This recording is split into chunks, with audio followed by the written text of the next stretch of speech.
He got him. He struck out the side. Deep to left field. You've got to be kidding me.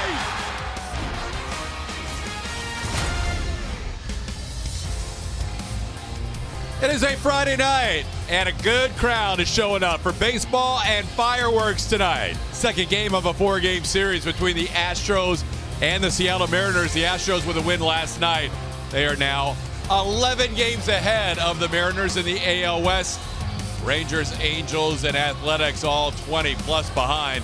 Astros lead by 11 with 62 games to go, 100 games in the books. Hi, everybody, and welcome to a night of Astros baseball. I'm Todd Callis along with Jeff Blum. We'll hear from Julian Morales in just a little while. Blummer, Astros keep playing well lately against Seattle. They'll hope to continue that tonight. They love playing inside the division. I know the other opposing teams in this division absolutely hate playing against the Astros, but they found out a way to dominate this division. Yeah, 4-0 against Seattle since the All-Star break, and have played well here against Seattle since 2019. Our Shiner Box Spotlight falls on what the Astros have done against winning teams since June 21st. Well, you got to go out there and you got to pitch well, and that's exactly what this starter ERA is telling you. A 1.88 ERA against teams with those 500-plus records is really phenomenal. You got to get out there, shut down the opposing teams, and allow your offense the opportunity to go out there and score some runs, and that's exactly what those starters have done. They've gotten some early leads on the road, and they've worked well with them too. Justin Verlander back-to-back starts against Seattle, and he ramped things up last time out. We keep trying to figure this guy out. Where is the ceiling on this guy? And he continues to push that ceiling a little bit further every single time. He talked about last time out feeling a little bit more loose, a couple of changes in his delivery, and he found some extra velo late in the game, touching 99. But you can see those pitches, 76 through 101, averaging 98 miles an hour. So Verlander, the 2019 Cy Young Award winner, will be opposed by the 2021 Cy Young Award winner. The last two full season Cy Young Award winners go head-to-head. It's Robbie Ray on the mound for Seattle. Jose Altuve has had good numbers against Ray. More on that when we come back.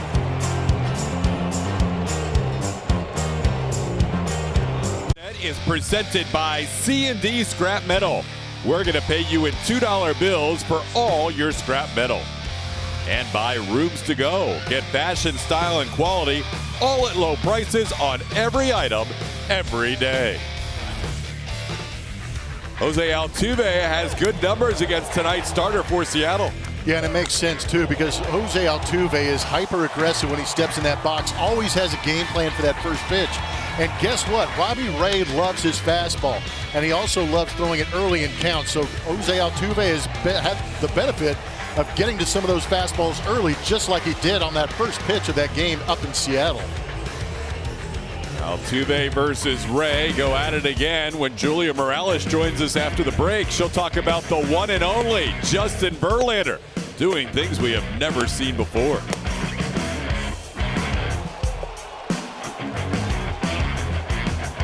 Award winners on the mound for this one. Robbie Ray up against Justin Verlander. JV Day for the 5th time against the Mariners this season, and last time out just the one run allowed over 7 innings. Got up to 99 4 times in that 7th inning against the M's with that fastball. And Adam Frazier of the Mariners saying before today's game, we know what to expect with him, but when he has that fastball, as good as it was with the velocity, he's unhittable. He is the best in Texas power pitcher, driven by Ford as we take a look at some of his numbers here recently, because it seems like this guy just gets better and better, and the numbers are backing that up in the last 5 starts, including that timeout against the Mariners I just mentioned. You see the ERA under 1, not allowing many hits at all. The 187 opponent average and the slugging way down too. Just that one run against the Mariners last time was a solo home run by Carlos Santana. Blummer, I've run out of ways to describe him. So have the players. They really are marveling over what they're seeing from JV so far. I agree, Julia. It's really hard to find another word to describe Justin Verlander other than remarkable. Everything he's been able to do has been a step up since putting on that orange and blue uniform for the Houston Astros. The stuff has continued to be great. He bounced back from major elbow surgery, and here are the numbers he's putting up on the season. He'll be making his 19th start of the season, his 6th start here in this season against Seattle, but everything is pointing to another Cy Young run. Here's the lineup that Justin Verlander will face tonight for Seattle. Scott Servais will have his Rookie of the Year candidate Julio Rodriguez leading off, followed by Ty France. Carlos Santana DHs in the third spot. Eugenio Suarez bats in the cleanup spot. He'll play third base. J.P. Crawford, good numbers against Verlander in his career. Also 3 walks to go along with that .389 average. Kyle Lewis gets a start in right field. Cal Raleigh is the catcher, batting 7th. Jesse Winker will be in left field, and Adam Frazier at second base, rounding out the Mariners lineup. The Astros starting defense is presented by Xfinity. Aledmys Diaz has been getting a lot of starts in left field, especially since the Michael Brantley injury. He'll be in left field tonight. Mauricio Dubon gets a start in center. Kyle Tucker will be your right fielder tonight. On the infield, it'll be Jeremy Pena and Alex Bregman on the left side. It'll be Yuli Gurriel and Jose Altuve on the right side. And Martin Maldonado catching the first 2 games of the series. What do you say we check out some of the pitch usage for Justin Verlander via StatCast 3D, powered by Google Cloud, showing you that arsenal against right-handed hitters. Obviously very heavy on that fastball. He likes to challenge hitters with that pitch. And if that slider is working, he will throw that close to 30% of the time with that sub-200 batting average to right-handed hitters against that slider. On the left-handed side, again, similar number as far as usage for that fastball. Very good numbers against it. But he'll break off that curveball a little bit more with the combination of that slider. Trying to really slow things down with that slow curveball before he gets on that slider and tries to power it towards that back foot. But we all know that if he's not comfortable with the pitch, he will adjust accordingly. And that last start, like Julia was talking about, touch 99, got heavy on that fastball. We are ready to go on a Friday night. Good crowd has gathered. Justin Verlander against Robbie Ray. Battle of the last 2 full season Cy Young Award winners. JB going back at Seattle for the 2nd consecutive time and has not missed them in any series this year. First pitch grounded towards short. Backhanded by Pena. His throw is a little bit high and wide, and Rodriguez will be saved. Pena knew he had to hurry on that play, and we have a leadoff base runner on the first pitch. And Rodriguez can really fly. Match from Supermo. We're going to watch the replay of that. Just out of the reach of Alex, who let it go for Jeremy Pena. Wasn't too urgent about coming up and making that throw, and Rodriguez beats that throw easily.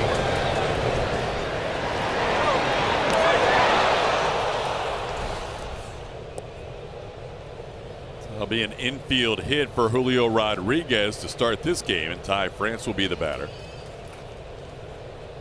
Seattle managed just 4 hits against Verlander the last time they faced him. J.P. Crawford led off that game with a base hit. And Verlander retired the next 3 hitters, beginning with Ty France. See France's numbers against JV. That's 6 for 17, including a home run.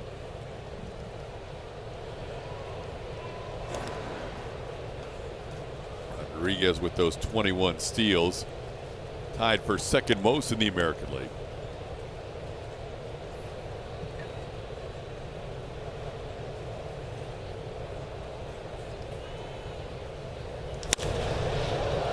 In the air to right field, pretty well hit. Tucker is back. Rodriguez bluffs a go, and it's a good thing he held up with Tucker throwing the ball right on the money to Jose Altuve. France flies out to deep right.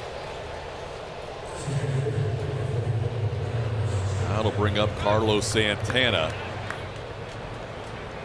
Santana responsible for the only run allowed by Verlander in that last start with a home run with 1 out in the 7th inning. It was his 9th career home run against JV. The most Justin has allowed against any player in his career, and the most by far Santana has hit against any pitcher. His 2nd most home run total against any pitcher is 4.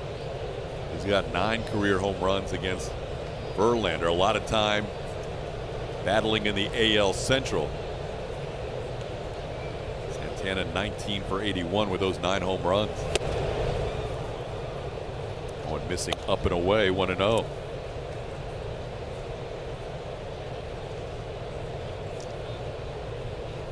That home run by Santana, the only hit he has had against Houston pitching this year. He's 1 for 13 against the Astros.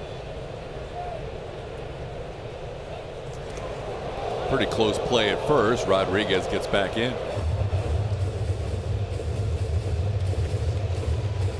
The guy's been in the league for about 38 years. His quick feet shouldn't surprise you.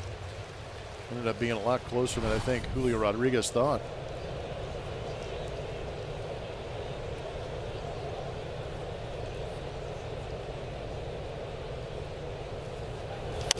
That one popped way up in the air. Alex Bregman has a long time to get over there from his shifted position at shortstop. And he makes the play for out number 2. Good to see Breggy back in there and not hobbling around after that collision at home plate last night. Seems to be doing fine. And Alex came off a big night last night where he drove in 3 of the 4 runs for the Astros and then scored that 4th run. Yeah, it's good to see Alex out there. You knew if he was anywhere close to being healthy, he was going to be playing, especially the way he's been swinging the bat. But yeah, a little scary last night, that play at home plate. Now Eugenio Suarez the batter. Suarez has struggled in his career against Verlander, 2 for 17. And 11 of those 15 times he's been retired, it's been via strikeout.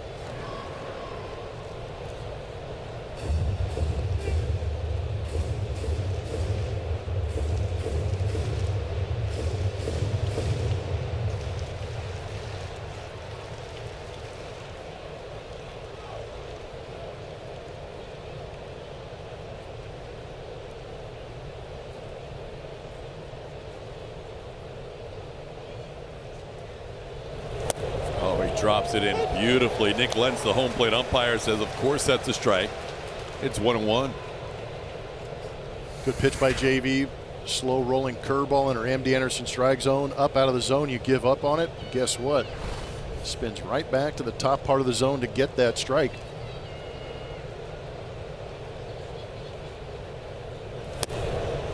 Fastball a little wide, 2-1. Verlander making his 19th start of the year. 9 of them have been here at Minute Maid Park.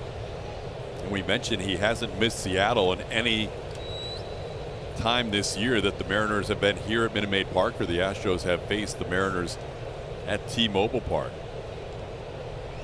Making his 6th start this season. There goes Rodriguez. The throw by Maldonado on the money. Machete halfway to the dugout by the time that tag was made.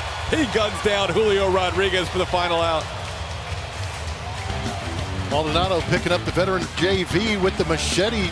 Shot down to second base. Catch, tag, hitting over.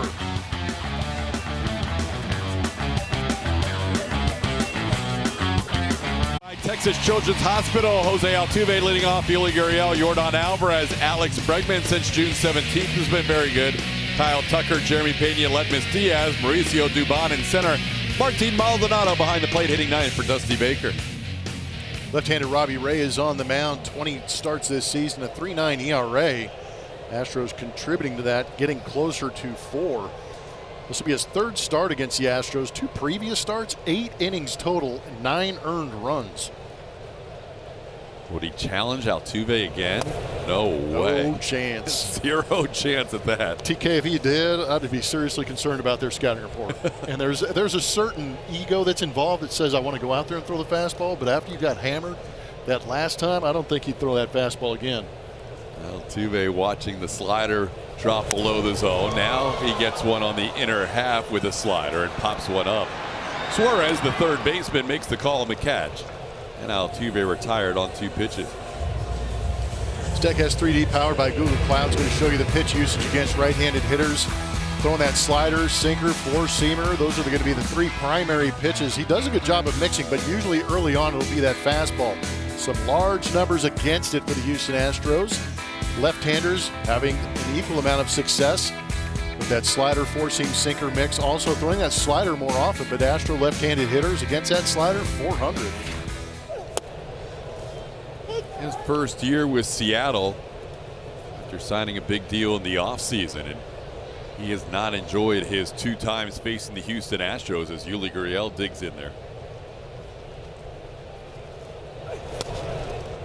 Over overall in the year, Robbie Ray has allowed 100 hits in 120 innings in his 20 starts. But against the Astros, 18 hits in 8 innings.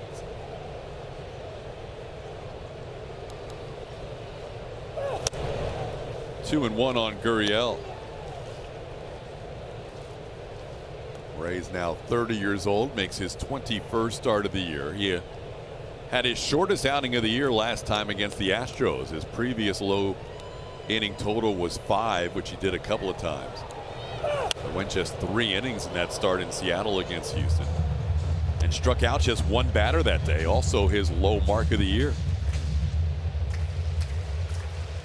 So here he is trying to change some things around in his very next start, having faced the Astros on the 24th.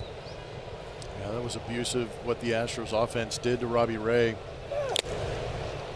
Matches his strikeout total from the last start with the second batter of the game striking out Gurriel. Houston Methodist is going to bring us our league leaders.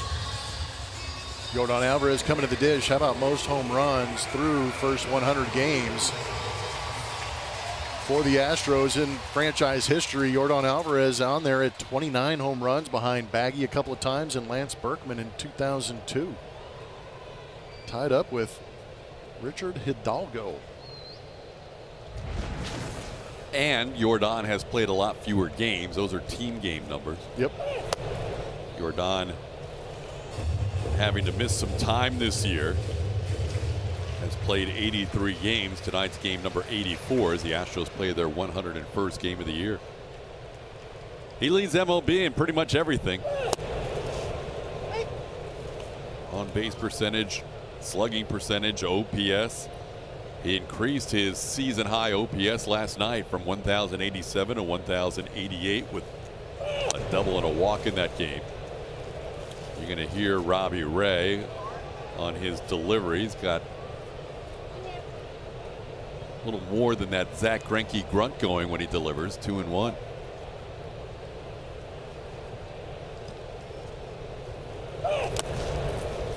Out and away, 3-1 to Yordan. Barely notice. Kind of like the drums in Oakland. Oh, man.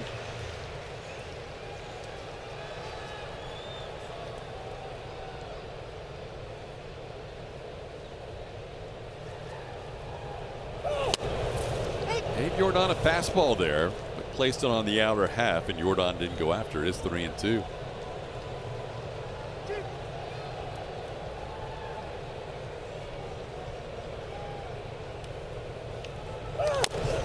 Foul at the plate. Hopefully that hit the shin guard. Yes, please.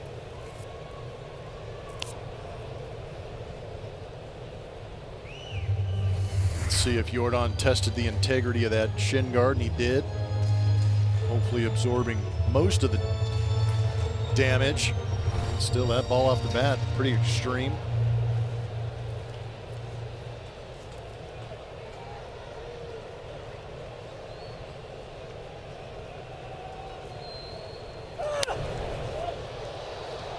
Foul back 95, stays 3-2.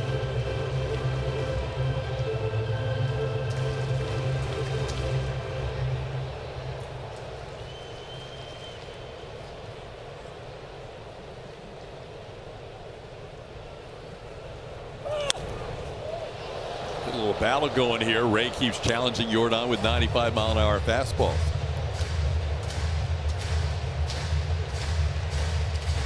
Yordan's only had 3 plate appearances against Ray in his career. 0 for 2 with a walk.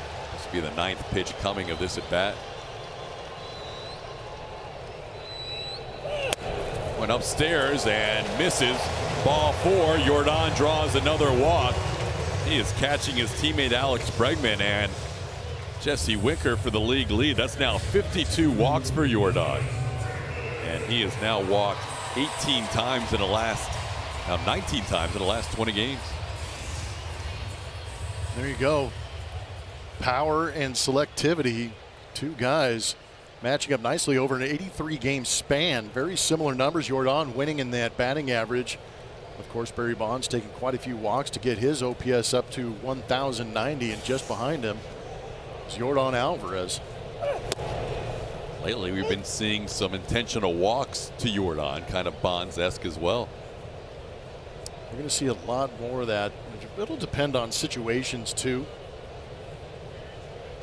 But you're playing with fire. Sometimes you're going to annoy the guy that hits behind Jordan. That could be Alex Bregman. Breggy did some damage last night. That ball skips past Cal Raleigh to the backstop. Jordan easily gets into second base on that wild pitch. It'd be good to see Breggy get going right here against Robbie Ray with 2 outs and a runner in scoring position. Hasn't been the best of years against left-handed pitching for Breggy, but an opportunity early.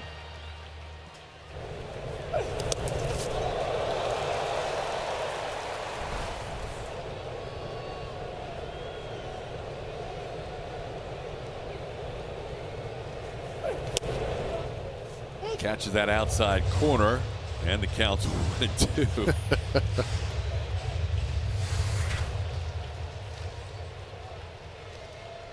Looked like it moved enough to get back on it. It's a tough pitch. Very tough.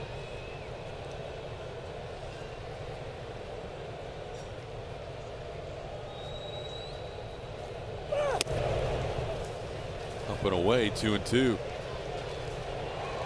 Bregman 1 for 9 in his career against Robbie Ray.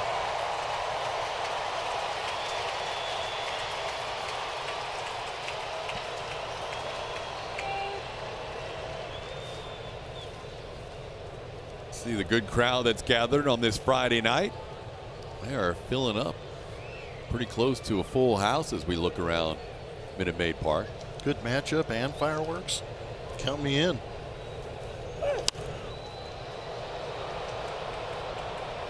Last night they had 29,799.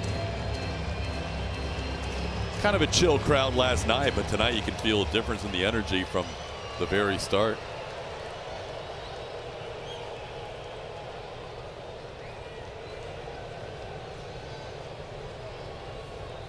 Ray, who came into this game 5th in the American League in strikeouts, struck out Yuli Gurriel for the second out of the inning. He's got a 2-2 count here. Alex continues to battle.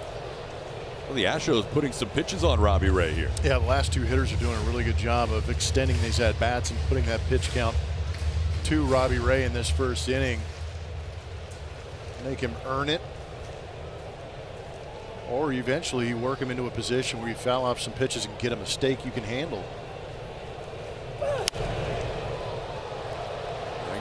Fouls this one in the upper deck. And after Jordan saw 9 pitches during a walk, Alex Bregman now seeing his 8th pitch of this at bat.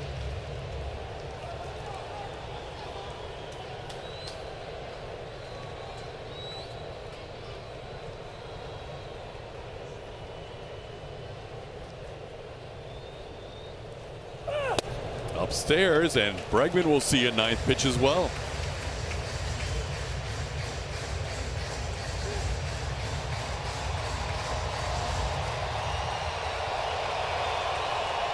Crowd's already starting to get revved up here in the first inning, make a little noise here, anticipating this 3-2 pitch to Bregman.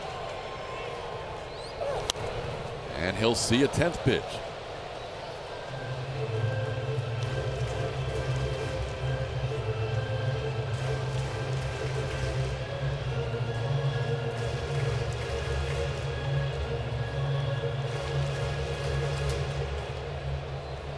Astros with 10 hits against Robbie Ray in his last start.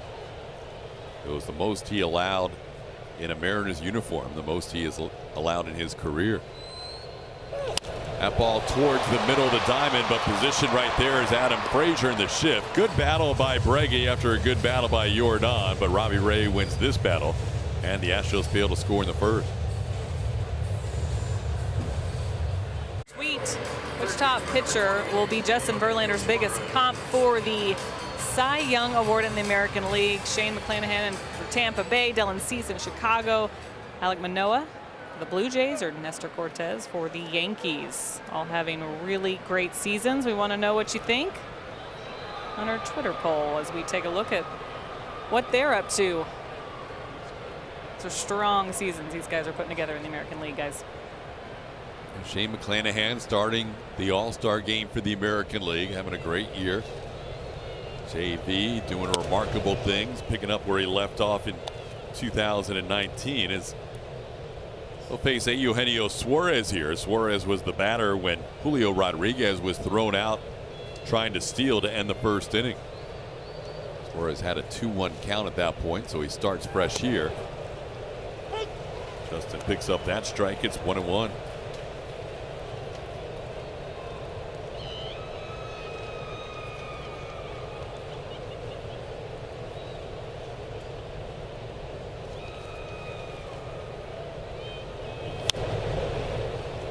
Verlander was pretty pumped up at the end of his start against Seattle last time out, both with his velocity and with his reaction to getting through that 7th inning.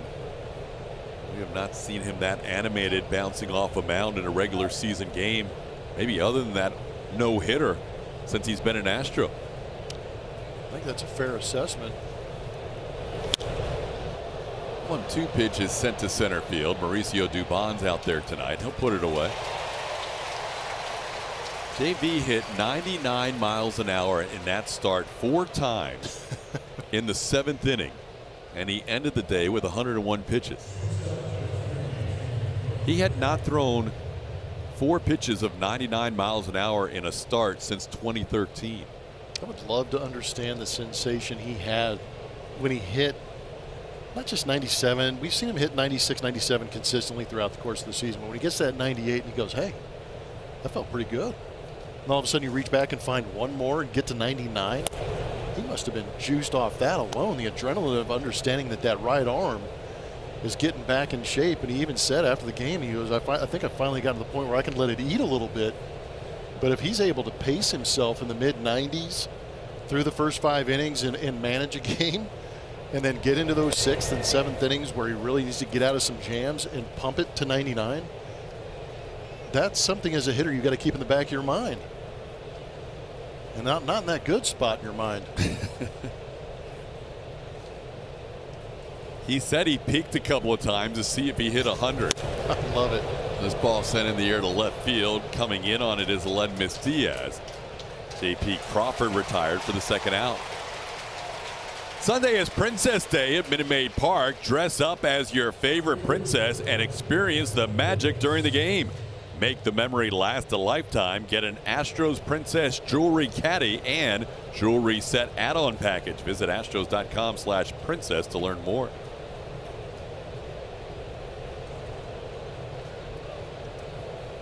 So JV at age 39 did something that he hadn't done since age 30. In hitting 99 4 times in a game. And Kyle Lewis, who has been a little bit of a nemesis against him, pops this one high in the air. Plenty of time for Yuli in foul territory to put it away. Another low pitch inning for Justin Verlander, needed just 8.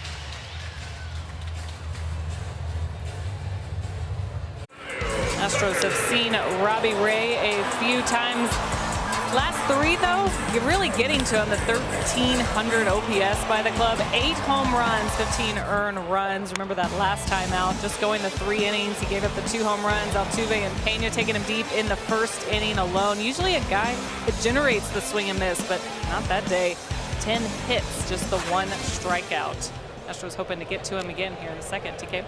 Yeah, this isn't just your everyday lefty. This is the Cy Young Award winner, reigning Cy Young Award winner the Astros are doing this against. What does Kyle Tucker have on him? That's where I thought you were going. Not your everyday lefty in Tucker. What is he wearing? New guy. He's got the bright orange BGs on right now. He's 0 for 9. I guess that's long enough, huh? Hey, it's worked. You can't really argue with it. And he's done well against Robbie Ray. Yeah, so maybe the batting gloves are just a little bit extra to go out and get Robbie Ray, but those are 2 guys right there that have absolutely dominated what Robbie Ray's brought to the table. A couple of home runs apiece. Kyle Tucker going batting gloves tonight and grounds 1 to first. So for this at bat, the batting gloves do not change things. Tucker grounds out for the 1st out. Ray threw 26 pitches in the 1st inning. Comparatively, Justin Verlander has thrown 9 in the 1st and 8 in the 2nd, a total of 17. bring up Jeremy Pena. Pena is one of the 4 Astros who have a home run against Robbie Ray. That was Jeremy's only hit against Ray. Hit a slider out. He's 1 for 5 in his career against this left-hander. Ray gets a lot of swings on the first pitch, and Pena is usually aggressive, and he goes after that one and misses a slider. It's 0-1.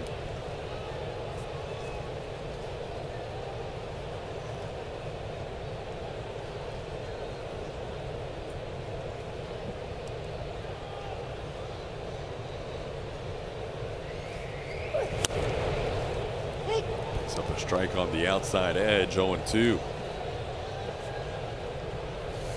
Nick Lentz, the home plate umpire, is giving a little bit of that edge to the pitchers tonight, both JV and Robbie Ray.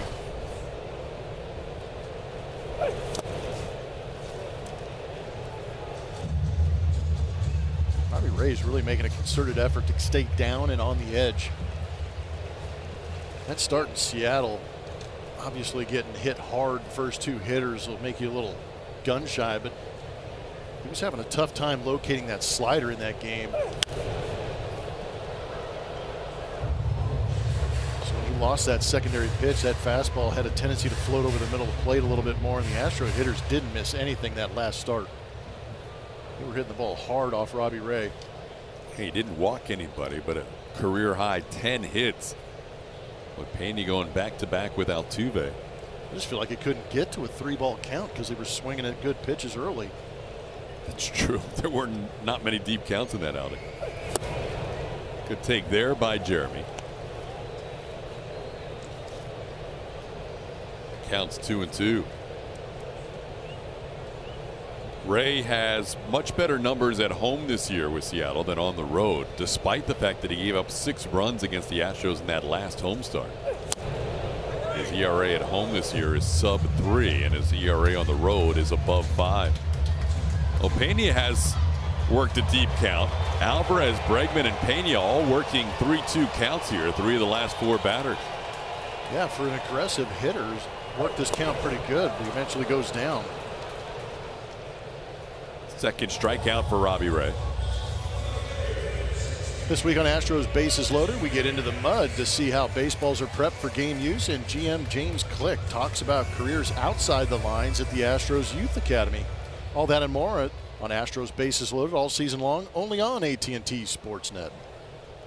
James Click and his staff will be very busy. We have less than 4 days remaining until the trade deadline. Aledmys Diaz takes a pitch off the plate for ball 1. Still kind of the calm before the storm. We might not see a lot of fireworks in that trade deadline until Sunday or Monday. Mets making a couple of minor moves. The Yankees acquiring Andrew Benintendi right before their series against Kansas City. Probably a smart move. If you're going to trade for the guy, get him before he has to play against you. That's a good point. Right? Yeah, go get that guy before he does any damage against you. You're already convinced that you want him. Benintendi going to the Yankees for 3 minor leaguers. All pitchers, 1 lefty and 2 righties. Did you see his first at bat against his former team? Good morning, good afternoon, good night. Really? That was his introduction to New York. I was like, come on. You can't, it's just not nice. And you do it against your former team? I saw that as of right before the game yesterday, he hadn't checked out of his hotel with the Royals. So he still had a room key working for the hotel with the Royals. This ball drilled deep to left field. Forget about it. Train number 16 has just left Union Station. Aledmys Diaz puts the Astros on top, 1-0. El Cubano Diaz going deep. That was a bomb. He went out and attacked that pitch off the bat at 107.9. That was a center cut fastball. And we know what Diaz loves to do to fastballs. Exactly that. That had to impress everybody, including Jordan. I mean, that's on the train tracks. Yeah, he's got to get some extra love from Jordan for that one. Even Jordan's turning around and acknowledging him. You know, he said, wow. I think we got a wow out of the big man. Oh, that's so good. I'm sure you followed along the saga of Aledmys and Jordan all year long, but normally they ignore each other after home runs, but even that one, Jordan couldn't ignore. One of the longest of the season for Aledmys. Yeah, 401-foot bomb. That had to feel good. He put all of his energy into this. Go back to that swing on a Matchstrom Supermo two-seamer. Right over the heart of the plate. And Aledmys can admire that one for a little bit. Majestic shot. Mauricio Dubon down in the count 0-2.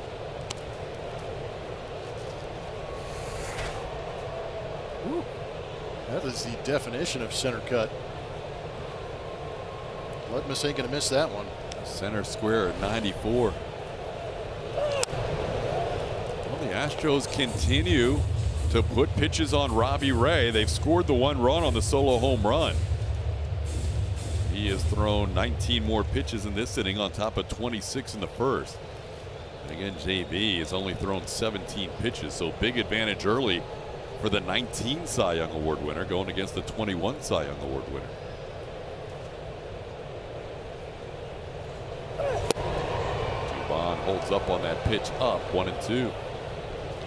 His last outing against the Astros, we told you about the damage, but he went 3 innings and threw 62 pitches. And giving up those 6 earned runs is Jordan's showing video of one of his longer home runs, comparing it to Aledmys's just home run. He's going, that's cute. 401.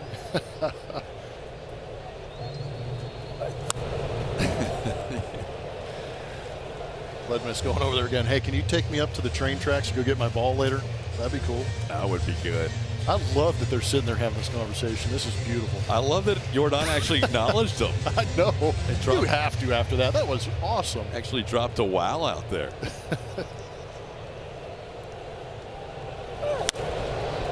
One thing about Dubon is he'll battle you once he gets to 2 strikes. Yeah, he doesn't like to strike out.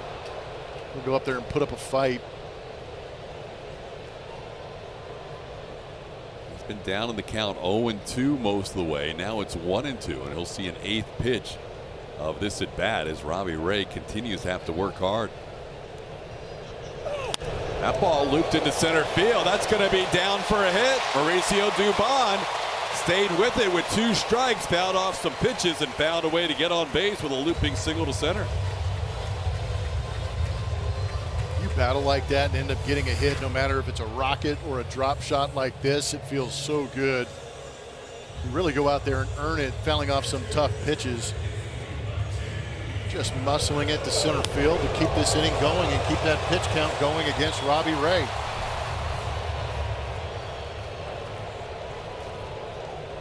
Well, Martin Maldonado will bat. Maldi continues to have a very good month of July with an .858 OPS this month as he fouls that one into the upper deck.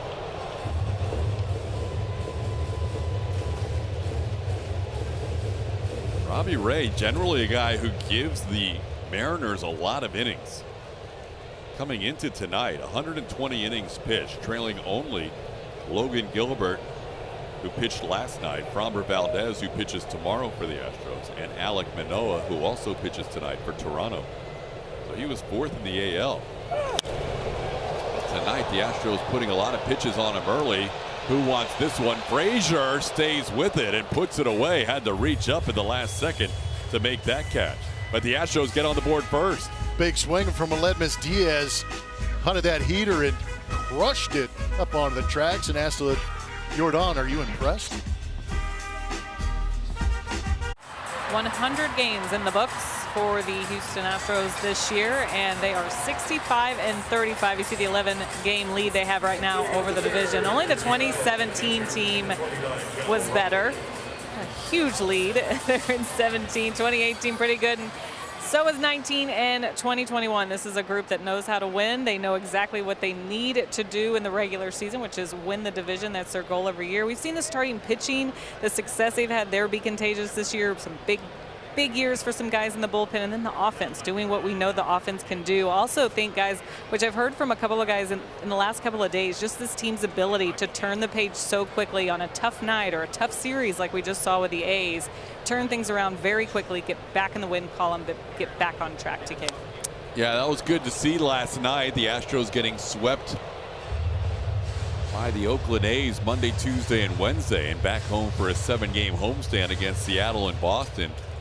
Knowing both Seattle and Boston had to make some things happen heading into the trade deadline. The Mariners coming in trailing the Astros by 10 games in the AL West. Seattle has won 17 in a row against teams not named the Astros. But in their last 21 games, they played the Astros 4 times and lost all 4 of those. They have played outstanding baseball, but have not been able to gain ground in the head-to-head matchup against the team ahead of them in the division.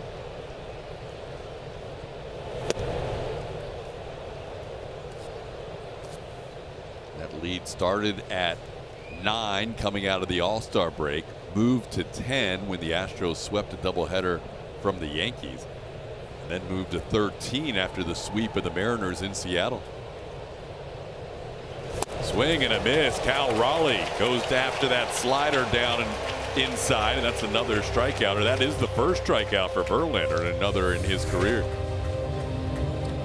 Excellent slider, right where he wanted, powered it down and in. You're rattling off the record of the Seattle Mariners and those 4 losses against the Astros so far.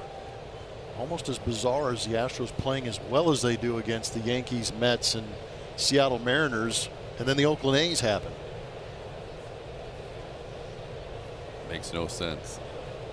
And they were outplayed. It wasn't a fluky 3-game sweep. Yeah. They got outplayed by the A's in Oakland. But when you talk about playing teams that you might see in the postseason, that's where the Astros shine. That's probably a better way of putting it, and I like the way that sounds, because that's the idea the Astros have in that clubhouse is, yeah, we're going to take our lumps through 162 games, but when it comes time to play against some top-notch talent in very good teams, they can put it together and go play those teams extremely well. Jesse Winker pops out to left field. Miss Diaz makes the catch for out number 2.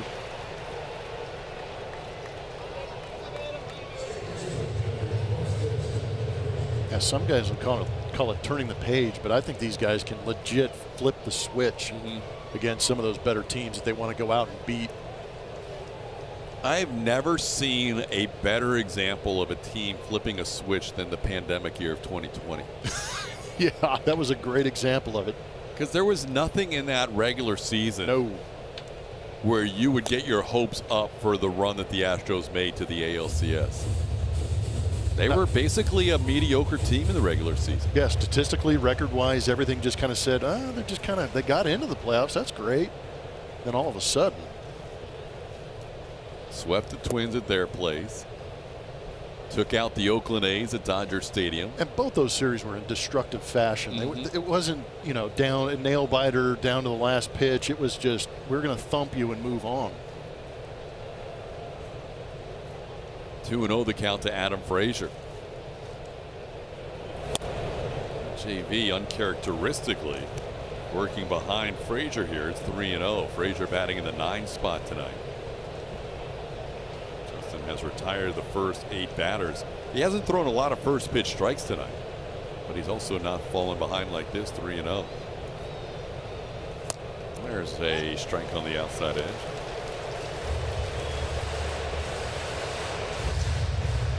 Frazier's second time batting in the 9 spot. Scott Service isn't afraid to move his guys up and down the lineup. He has hit J.P. Crawford and Julio Rodriguez in every spot in the lineup this year. Frazier takes a ball up. It'll be the first walk allowed by Verlander. It's with 2 outs here in the 3rd. The MLB.TV trade deadline sale lets you follow your favorite players wherever they go for $24.99. Blackout and other restrictions apply. Sale ends August 2nd. Visit MLB.TV for details.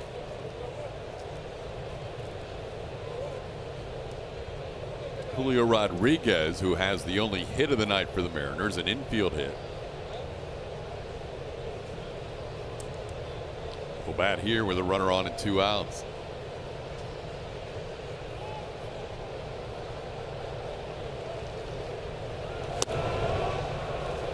Called strike.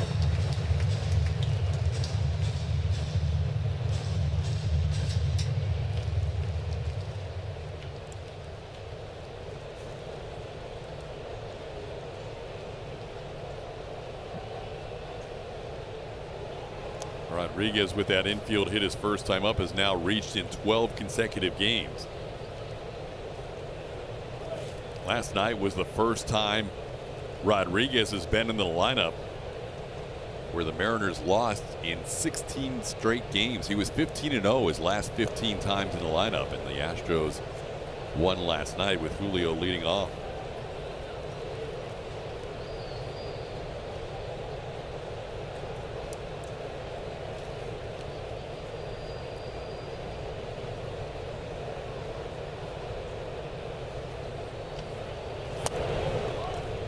Verlander, with that strikeout earlier in the inning, is now up to 31-31 in his career strikeout total. He's currently 14th on the all-time major league strikeout list. His next guy up on the list would be Pedro Martinez. He's 23 away from Pedro. He's got Max Scherzer a few strikeouts behind him as well. Max pitched in the last day or two, so he won't get another start for a little while. It's a really good pitch against Rodriguez. Gets him down to the count, 1-2. That's that slider, had a little more of a sweeping shape to it. Rodriguez couldn't hold up, decided to go after it. Big swing, but nothing to show for it. As good as JV's numbers have been this year, he has said that slider has been elusive at times for him. Trying to throw it where he wants it and how he wants it, which is amazing considering his numbers, that he still feels like that pitch can be fine-tuned a little bit. I'll explain some of the greatness too, that even as good as it is, he wants it to be a little bit better and will continue to work at it.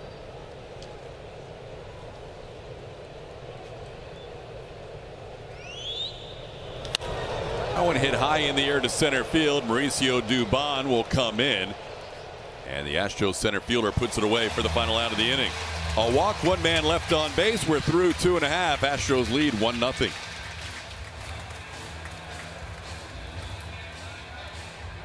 For an all-fan ring giveaway, all fans are taking home an Alex Bregman ALCS replica ring presented by Gallery Furniture. See the Astros take on the Boston Red Sox and celebrate the 2021 AL Championship at astros.com/promotions.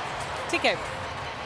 All right, Julia, top of the order due up for the Astros here in the third inning. Robbie Ray has had to throw 51 pitches in the first 2 innings. First pitch swings for Jose Altuve has been very good at 1209 OPS and 8 home runs on first pitch swings. That's why you're seeing Robbie Ray go after him with a couple of off-speed pitches, his first 2 at-bats on that first pitch. Yeah, not wanting to challenge Altuve. No, he's frightening. He is. Altuve hit his 9th leadoff home run of the season against Robbie Ray in his last start. It was on Sunday in Seattle to wrap up that 3-game sweep for Houston. Counts 1-1 to Altuve, who popped up his first time up. Now Jose down to the count, 1-2. 11 for 20 now is Altuve against Robbie Ray. 6 of those 11 hits for extra base hits, 2 home runs, 3 doubles, and a triple. It's off the plate, 2-2.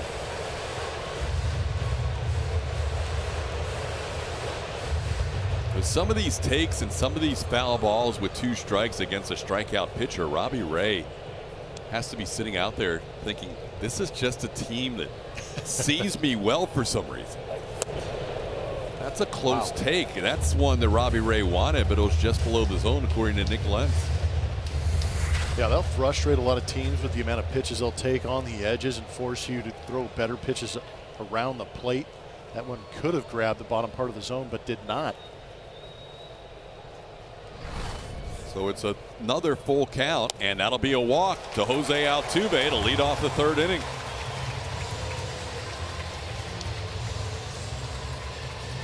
And now a word from Taqueria Sarandas. I am Jeremy Pena of the Houston Astros, and my favorite food is at Taqueria Sarandas. Runner on first base, nobody out. Yuli Gurriel will bat. Yuli struck out his first time up.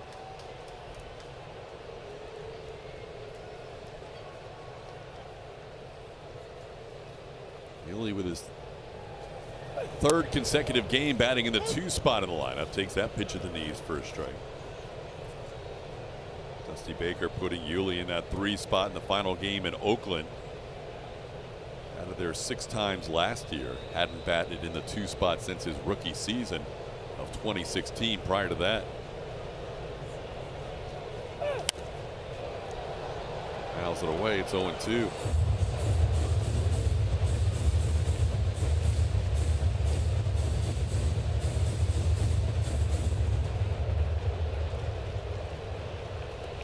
There was a 17 foul ball against Robbie Ray in this ball game. Justin Verlander on the other side, only 3 foul balls. What that? Yeah.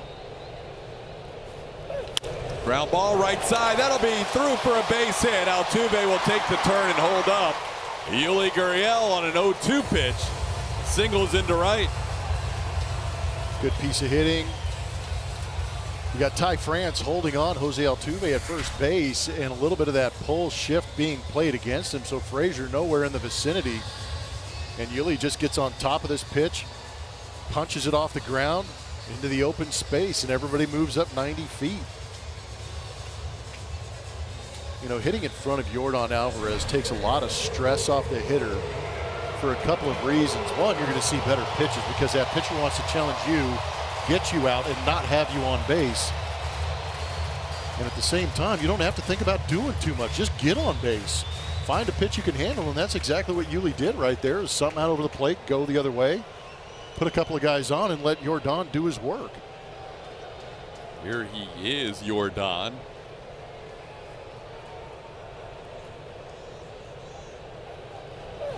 Hits one the other way, base hit. Altuve will be waved around third. He'll score. RBI single for Yordan Alvarez. It's 2-0 Astros.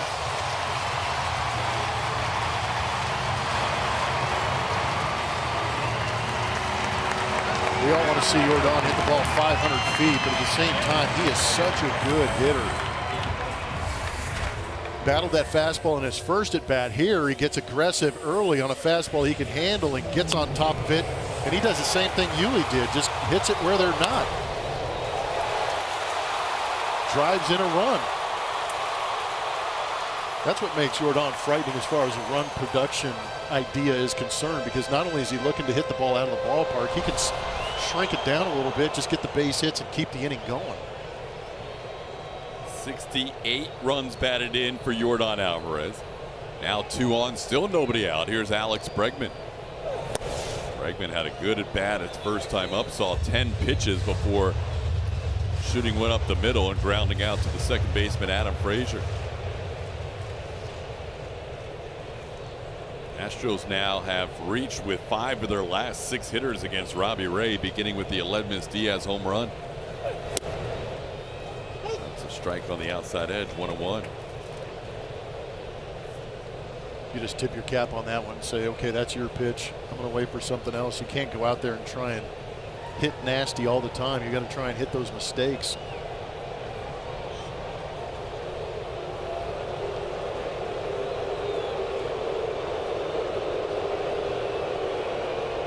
Cuban connection of Gurriel and Alvarez with back-to-back base hits. Aledmys Diaz got the scoring started with a home run onto the train tracks. That one well off the plate, 2-1.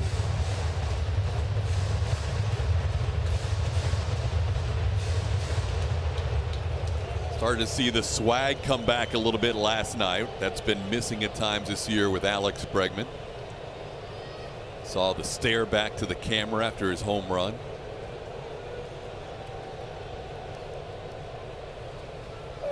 And after the double in the 8th inning that snapped the 2-2 tie, Breggy gave the shoulda walked me intentional pass sign, which when he's going well, I like that, Breggy. Yeah? Yeah, he's fun. Means he's doing damage.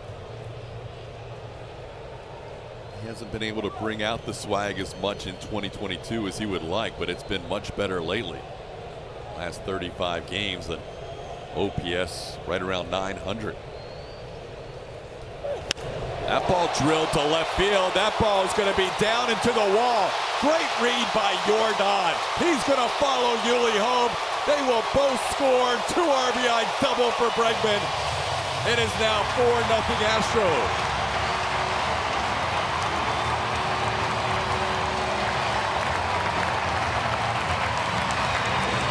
That'll help the swag a little bit.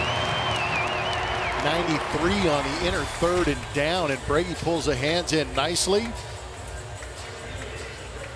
He's got a great vertical bat angle to get to that pitch and drive it and keep it true, hitting it hard over the head of Winker into that gap. Watch Jordan. This is what TK's talking about. Yuli had to turn around a little bit to see if Winker was going to be able to get there, but I think Jordan had a better visual on where that baseball was going and had such a good angle that he put himself in position for Gary to wave him easily. You looked at numbers on that road trip of him going first to home. That was another great sprint first to home on a ball to the wall and left. Once the big man gets his momentum going, oh, get out of the way. He's well above average in terms of speed around the bases. Kyle Tucker is hitting down in the count 0-2, but Jordan knocks in a run and scores a run from first base on a double to the wall in left center. Jordan leads the team in every category, including RBIs and runs scored. Jordan was at 27 feet per second, but he was also slowing up on the way home, scoring easily on that double. It's getting around there. But even him backing off and scoring easily, he was still 11.31 seconds from first to home, which is right around that major league average. And he was as fast or even catching Yuli even once Yuli got going. They were kind of in sync there. Oh yeah, he was chasing him. He was. Tuck's gone to a different pair of batting gloves here. Hey, change of color. He's trying anything. Tuck's down to the count here, 0-2. If anything, he's highly adaptable. That's a called third strike. Tucker doesn't like it, but it looked like it may have caught the bottom of the zone. First out of the inning for Robbie Ray, his third strikeout. Tough pitch. Very tough pitch. We talked about how the Astros will take some on the edges trying to work that count. Tuck thought he took a pretty good pitch. You can see splitting the bottom line on that strike zone. Now Jeremy Pena will bat. Pena struck out swinging his first time up. Ray, who left his last start with the Astros after 62 pitches after 3 innings, is up to 70 already. Now 71 pitches. We're in the third.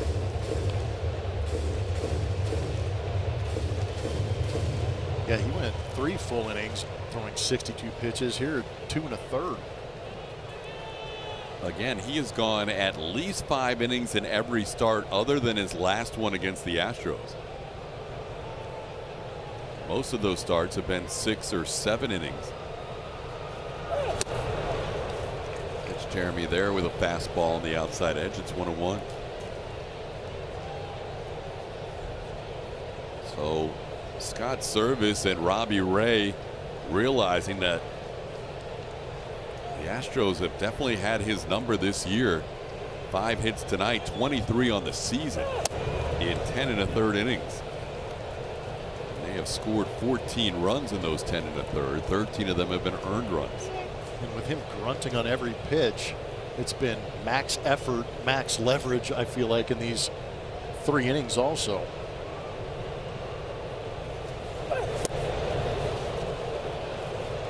Missing the slider, 2-2. And nothing has come easy today for Robbie Ray.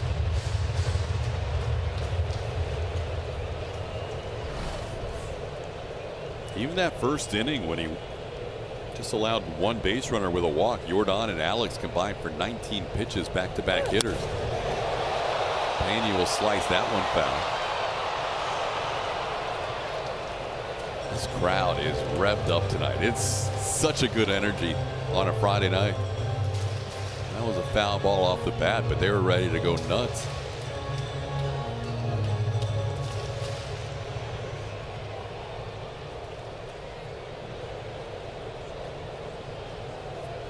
.62 pitches for Ray last time was unusual. He's usually in the 90s or over 100. A lot of pitches here in 3 innings.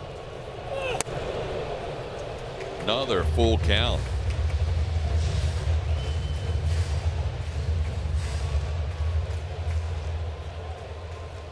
Guy who hit one on the train tracks is due up next.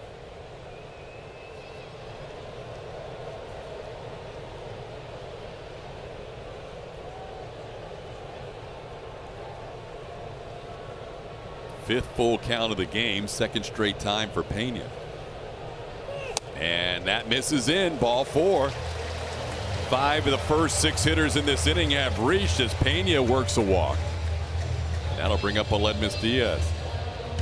It's going to get a visit at the plate, but you got Aledmys Diaz coming to the plate, who last time got a center cut two-seamer and bashed it up onto the train tracks, telling Michael Brantley and Yordan Alvarez about it.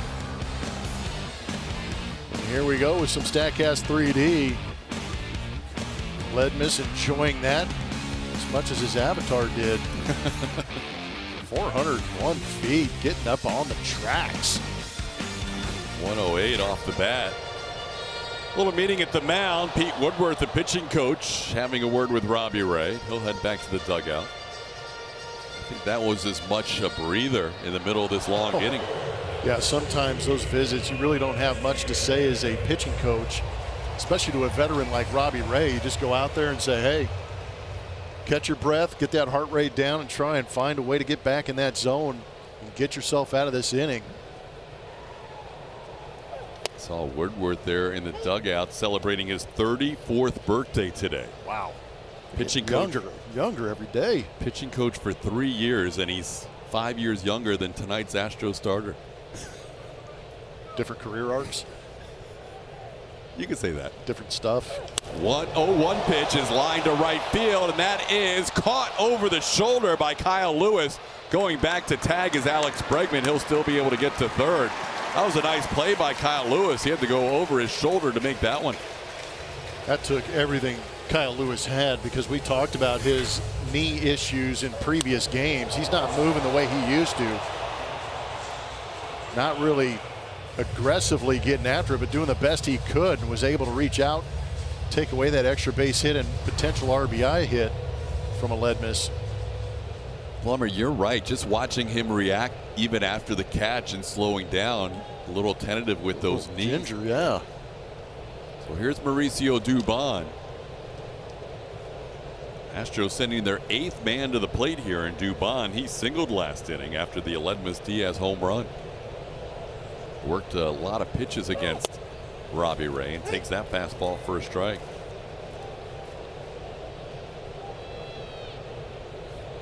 Astros with 3 hits and 2 walks in the inning. They have scored 3 runs.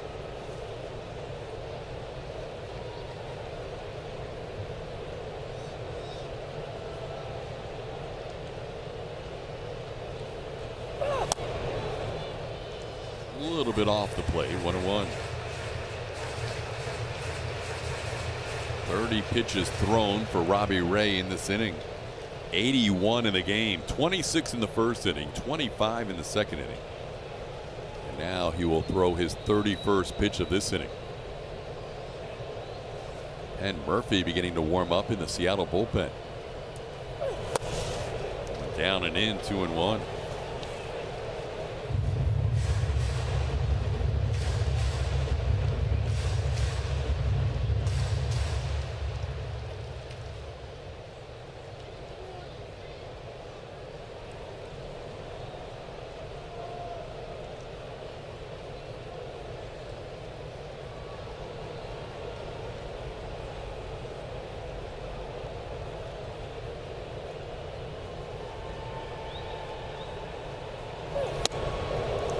Spins Dubon off the plate, 3-1.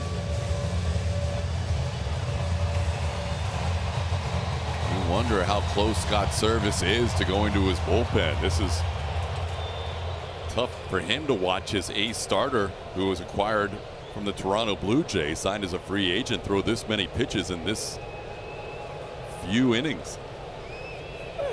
And that's down for ball 4, and that might be it. Scott Service took a step towards the stairs of the dugout after that pitch went in the dirt. And Robbie Ray could be following up his shortest start of the year with his now new shortest start of the season. He is going to be done after 2 2/3 today, after going just 3 innings against the Astros last time around. So the Cy Young Award winner from 2021 has the Astros as his kryptonite this year. He will leave down 4-0 with the bases loaded.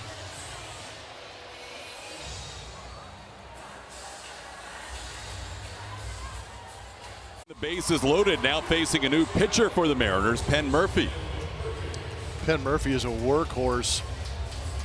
He's making his 5th appearance this week out of that bullpen for Scott Service, trying to stop the damage with the bases loaded. 39 games this season. He's got great numbers. That whip is a phenomenal number. High strikeout number, 53 in those 39 games. Doesn't throw very hard, averaging just over 89 miles an hour. Has a slider. It's that delivery and the deception he creates and the movement with his pitches. And again, the Astros have seen him a lot this season. 10 2/3 innings he's pitched. They've struck out 12 times against him, and he's yet to give up an earned run. He pitched last night, threw 8 pitches in a perfect inning, including striking out Martin Maldonado, who bats here with the bases loaded. And Maldi goes after the first one and misses 0-1. Maldi checks with Nick Lentz to see if he would have called that one a strike at the top of the zone. Martin popped up his first time up, looking for his first career hit against Penn Murphy, 0-for-4 with 3 strikeouts.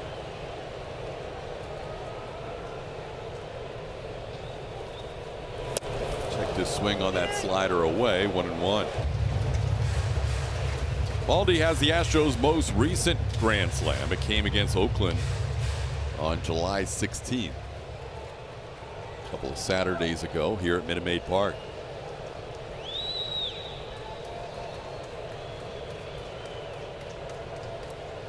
Got Bregman on third. He doubled home 2. Pena on second. He walked. Dubon on first. He also walked. Counts 1-2 on Maldonado. 3 walks in the inning for Robbie Ray, 4 in the game, matching his season high.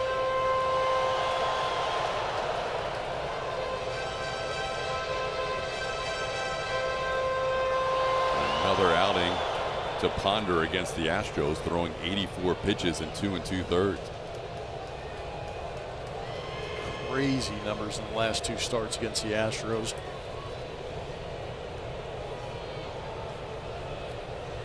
Maldi can add to those numbers here with all 3 runners, the responsibility of the starter. Takes that sweeping slider off the plate, 2-2. This is now 3 out of 4 games for Penn Murphy.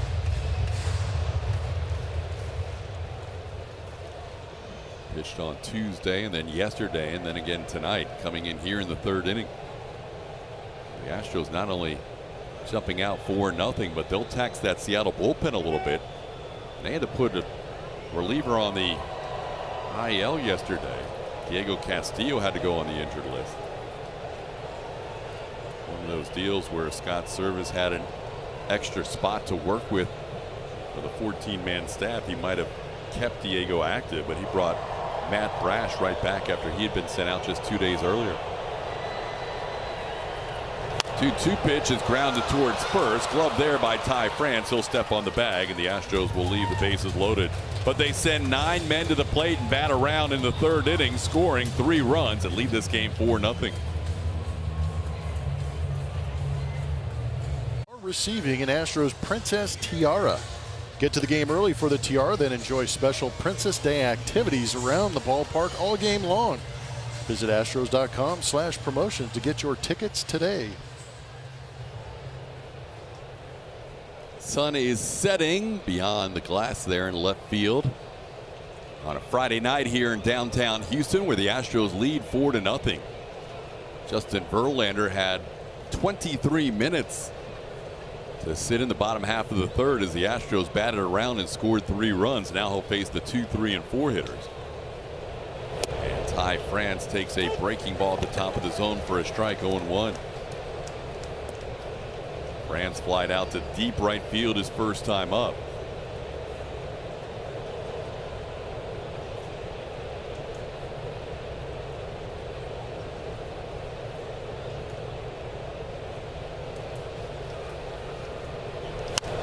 He pops him up here. Yuli Gurriel and Jose Altuve converge. It's Yuli who will make the call and the catch. Ty France pops up to Gurriel to start this inning. I can't imagine. Every general manager right now is under a certain degree of pressure, whether you're out of it and you're trying to sell to get yourself better for the future, or you're in it and trying to buy and get yourself better for a postseason run. But I can't imagine the pressure for Jerry Dipoto, based on the fact that this Seattle team currently would be in the postseason for the first time since 2001, and he probably wants to do everything he can to make sure they stay there.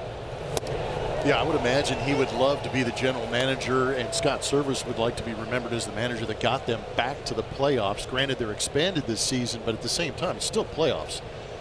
And everybody remembers the 2001 season when they had 116 wins as an organization and got knocked out of the playoffs. So they would like to erase, what is it, the longest drought in playoff, or for playoffs in franchise. But they don't want to sneak in. I think Jerry Dipoto wants to make moves that will assure that they get in. I think that might be the idea of Jerry Dipoto right now, is finding some of those pieces that will assure that they get in there, because they went out and got Suarez, Winker. They tried to secure that bullpen and keep some of those guys out there. Right now, if the season ended, they would be the 5 seed. It's a big difference between the 4 and the 5 seed, by the way, because the 4 seed hosts the 5 seed for all 3 games. And the Astros would play the winner of Tampa Bay and Minnesota. This is if the season ended today. The Yankees would get the winner of Seattle and Toronto.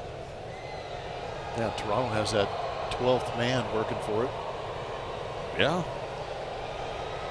10th man. Huge crowds. Yeah. Huge crowds. And the fact that not everybody plays when they go into Toronto. We just saw that recently with St. Louis losing a couple of their big sticks out of the lineup. Very big, yeah. So interesting to see how the Mariners play it, but I've got to think they will be one of the most aggressive teams between now and the deadline, 5 o'clock Tuesday Central Time. 1-2 the count to Carlos Santana. He popped up his first time up, and he fouls one off here.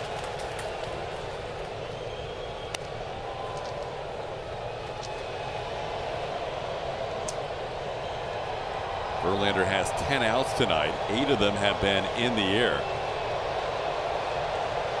Picked up 1 strikeout. And the 10th out was a caught stealing by Martin Maldonado. So there hasn't been any ground ball outs in this game yet for the Seattle Mariners.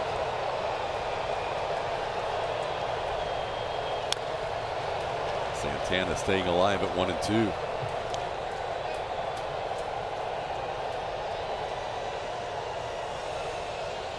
Carlos Santana's 83rd career at bat against Justin Verlander.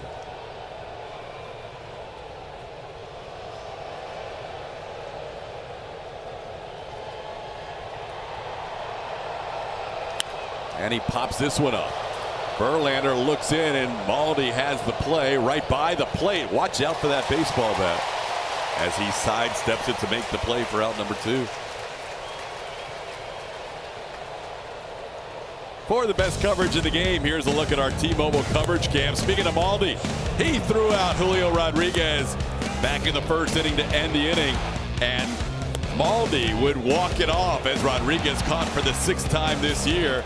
The speedy Rookie of the Year candidate gunned down by the machete, and he knew it as soon as he threw it.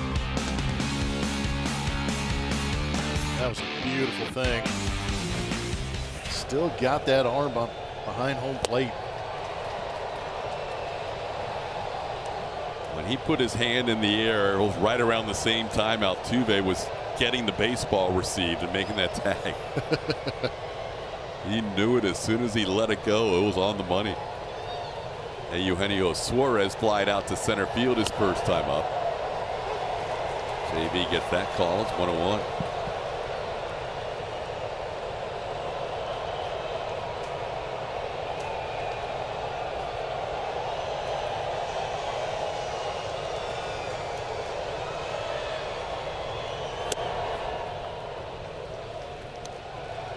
Astros played the Mariners the first road trip of the year. Seattle took 2 out of 3 of those games. And they came back into Houston, and the Astros swept them back in early May.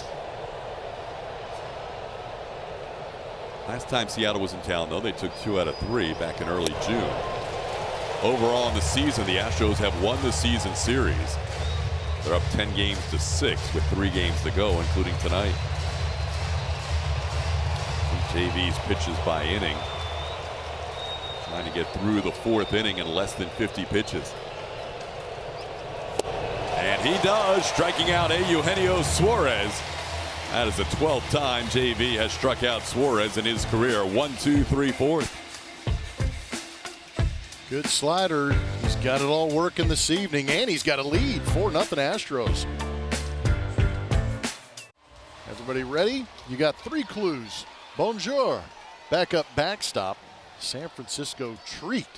You know who that Astro is? Go to Twitter and get at us at ATT Sportsnet SW and tell us who you think that Astro is. Stay tuned. We will reveal that Astro powered by Reliant later in this game. Jose Altuve will be leading off. If you've heard that before, it's the 3rd time he's done it in 4 innings. First, 3rd, and now the 4th. And he goes after the first pitch from Penn Murphy and chops one on 2 hops to Eugenio Suarez, who makes the play across. He'll be 1 away in the 4th inning. Well, Murphy pitching here has had a lot of success against the Astros, but the Astros don't mind seeing him being used back-to-back days, because that could mean we might not see him in the next couple of days, or at least tomorrow. Here's Yuli Gurriel.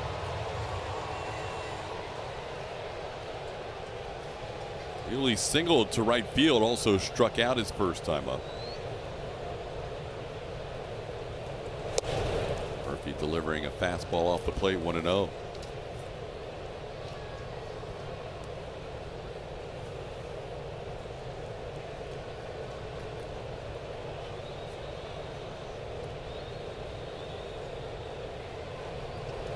That one up the middle, and with the shift on, Yuli's like, I can hit it to the right side. You always know when Yuli hits a base hit because he'll fling that bat away, as he does throw that bat up the 3rd baseline. Jordan's done some damage against Seattle. This includes his most recent hit. 8 singles, 2 doubles, 4 home runs, totaling 14 hits. Doing it in a variety of fields, going the other way with some of those base hits. Going gap to gap with the doubles, and this is that previous hit that we were talking about against Robbie Ray with the runner in scoring position. Just kind of taking what was given to him, not trying to get too big, just taking the base hit, the RBI, and keeping the train moving. And that led to Alex Bregman getting a big double. Murphy tries to back him off the plate with that fastball. It's 1-0.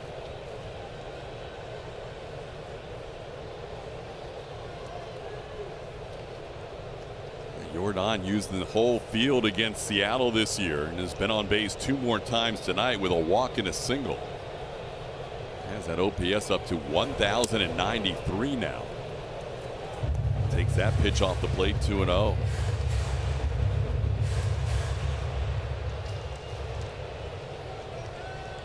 It's a dangerous spot right here for Murphy. I know he hasn't given up much to the Astros, but he's 2-0 on a guy who is locked in right now.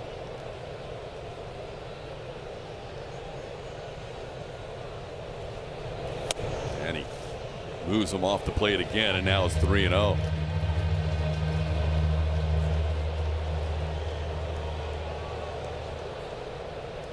Alex Bregman waits on deck. See if Jordan gets something to hit here. 3-0.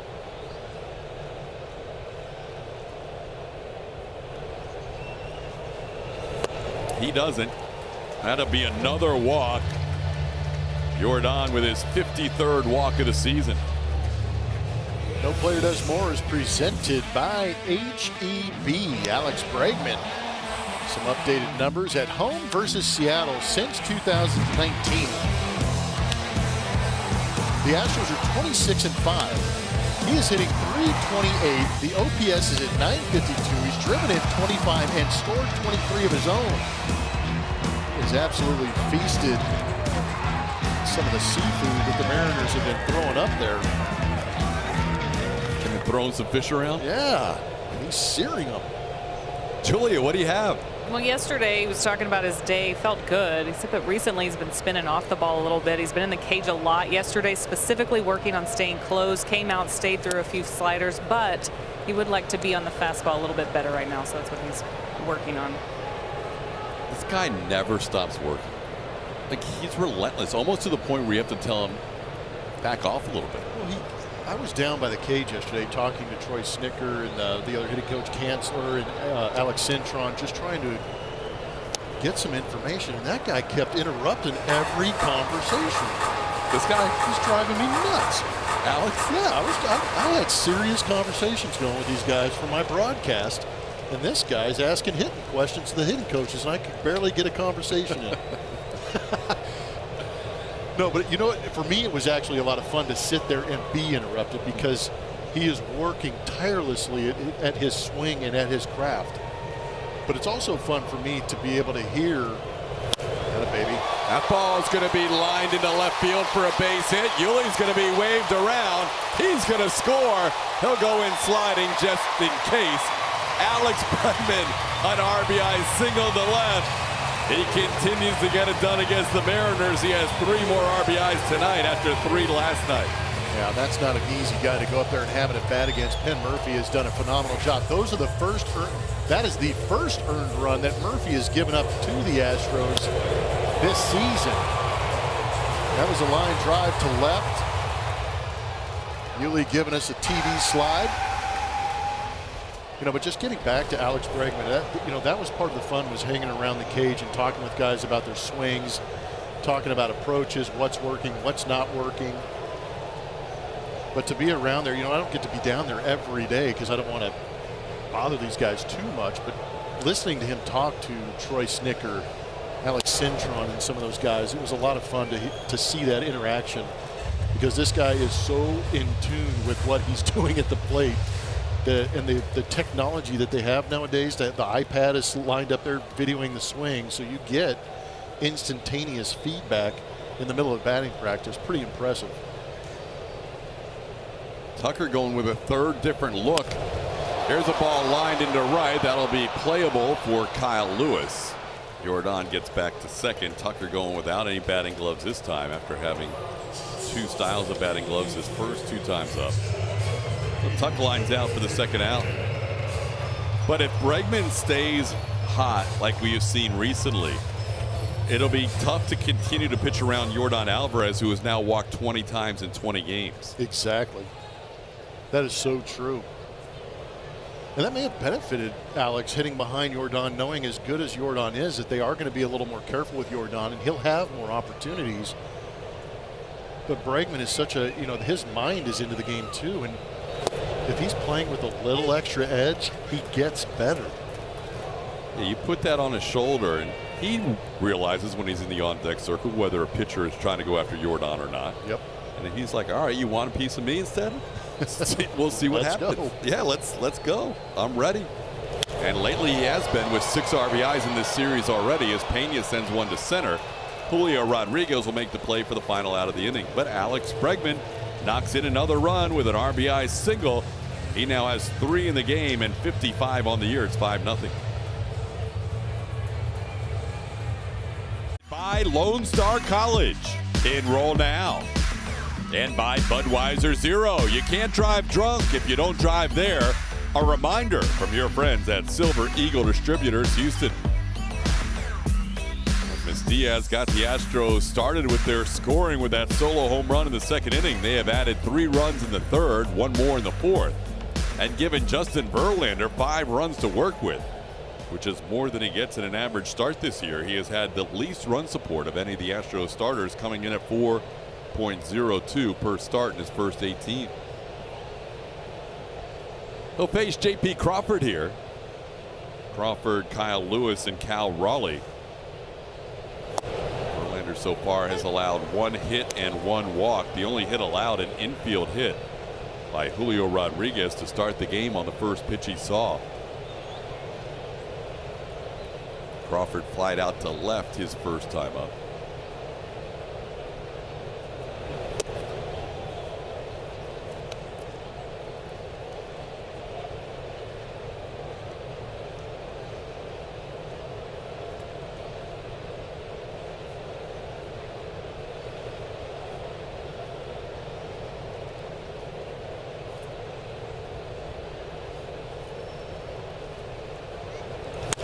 Into center field, playable for Dubon. Another fly ball out for Verlander.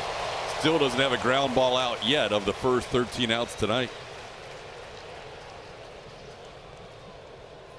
Mentioned that Verlander is facing the Mariners for a 6th time this year. Since he's been an Astro beginning in 2017, JV has 2 other instances where he has faced a team in his division 6 times. He faced Texas 6 times in his Cy Young Award winning season of 2019. Went 5-0 against the Rangers that year. And he faced the Angels 6 times in the 2018 season. Went 4-1 against the Angels that year. Tonight, facing Seattle for start number 6 and trying to improve to 5-1 against Seattle this year.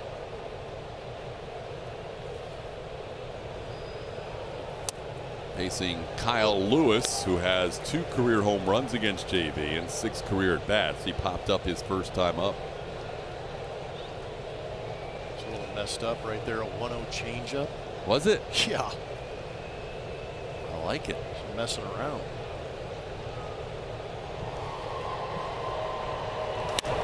Another ball in the air. This ball pretty well struck. Dubon goes back though and has it lined up in front of the warning track. Deep fly ball out for Kyle Lewis for out number 2. Stay connected with the Astros all season by following AT&T Sportsnet on social media. Get game highlights, player interviews, and special giveaways by finding us on Twitter, Instagram, and Facebook. All things Astros all season long at AT&T Sportsnet.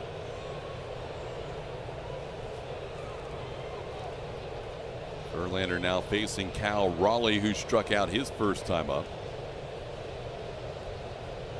13 out of 14 retired by JV. Only a walk to the 9-hitter Adam Frazier. Yuli will backhand this and bobble it. Verlander covering, but it doesn't matter. Yuli can't get it there in time. Verlander would have had the play had Yuli fielded that cleanly. We'll see how that's ruled. With a catcher running, probably will go down as an error on Yuli.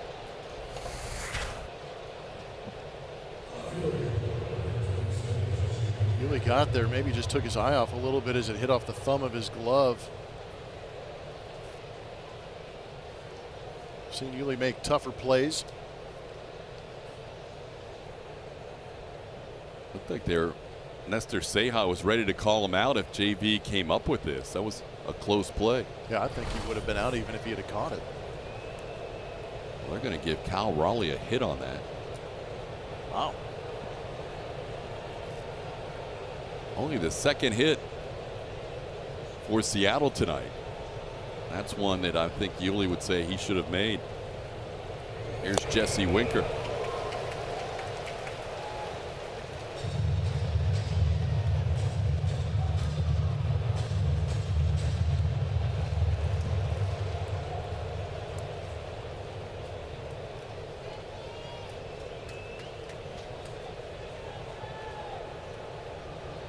Here's an 0-1 count to Winker, who flied out to left.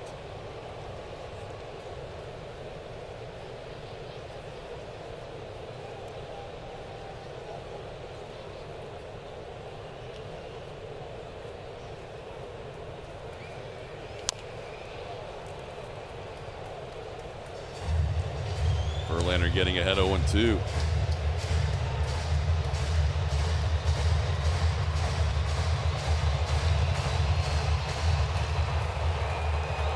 JV, like he does so often, filling up the strike zone tonight. 56 pitches in. Not his normal 2/3 ratio, but still pretty solid. 36 strikes to 56.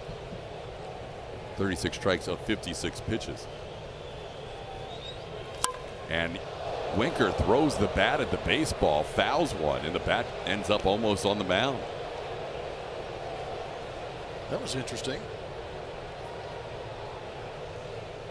When that bat made contact with the ball, it was not in Winker's hand.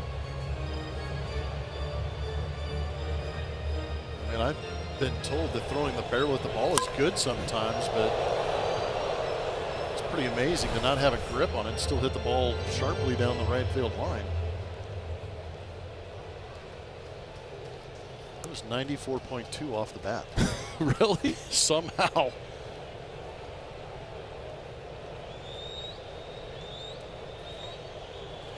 What does that look like on our new StatCast bat track? I want to see the avatar. There's no bat in the guy's hand. 1-2 the count.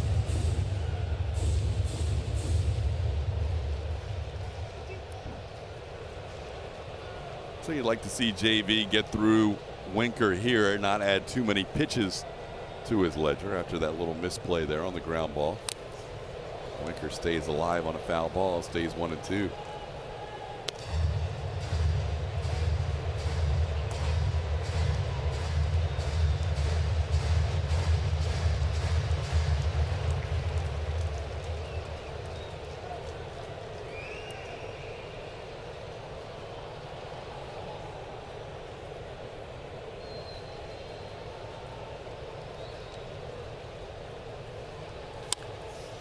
Another foul.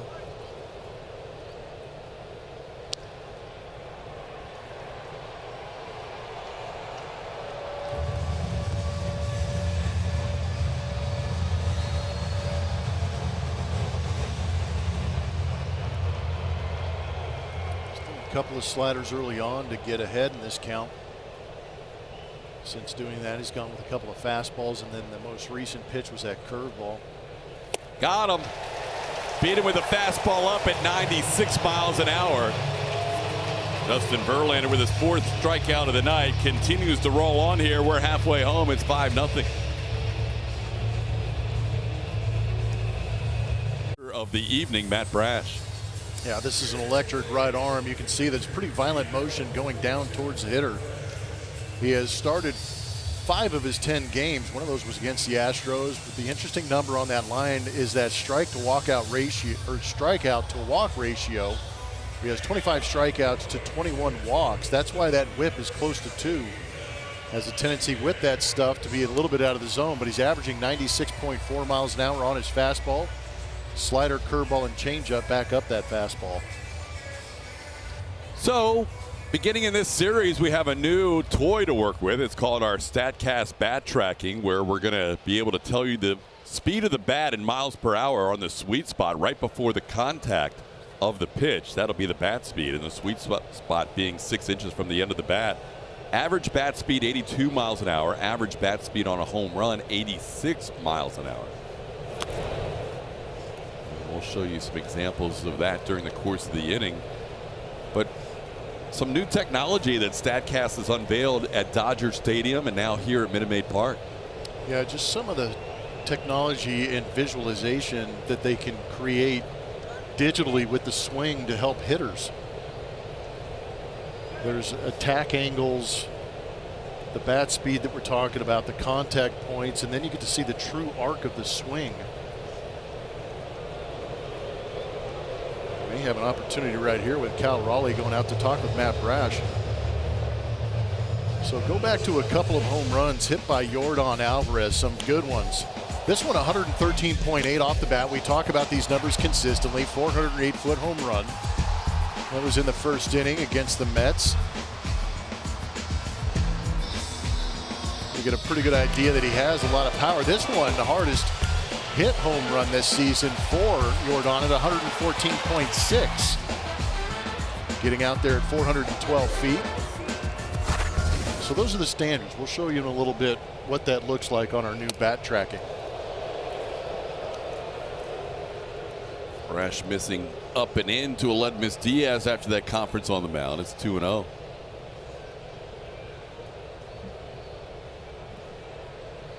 Diaz hit one on the train tracks his first time up and lined out to right field his last time. Now takes 97 for a called strike, 2-1. Well, there you get an idea the wildness maybe of Matt Brash's 97 at your left elbow and then 97 dotted on the outside black. And he gets a ground ball and 2 hops. Diaz hustling and he's safe. Aledmus Diaz burning down that first baseline, beats the throw of Suarez. Suarez laid back on that, and Aledmus put the pedal down and beat it. Watch Aledmus out of the box. Put his head down immediately. Give him credit for the hustle hit. Watch Suarez right here just kind of come in, get that hop. Nice, easy, casual throw across, but Aledmus Diaz gets that foot on the bag before the throw. Good to see that pay off for Aledmus. He runs as hard as anybody consistently down the line all year long, and it works out for a base hit. I mean, your Little League coach told you when you first started playing baseball, what's the one thing you can teach? Hustle. And that's what happens sometimes. You can take advantage of a guy laying back on a ground ball. So Aledmus picking up the Astros' 8th hit. He's now 2 for 3. Dubon's been on base twice with a single and a walk as he bats here with a 2-0 count. Mauricio takes one up and in. Good grief. Better get that 97 down. And Brash has not shown command with that pitch tonight. It's 3-0. Saw him earlier this year as a starter against the Astros, and he's also come out of the bullpen against Houston as well. Much better out of the bullpen.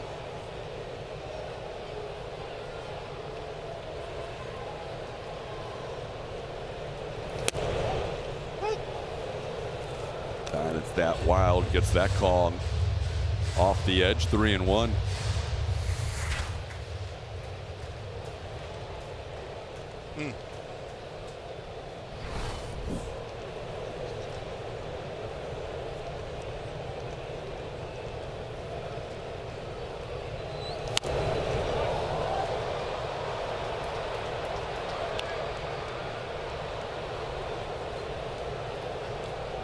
Dubon batting 8th and playing center field tonight. Astros have put a lot of pitches on Mariners pitching this evening, including Robbie Ray, who left after 84 pitches in 2 2/3 innings.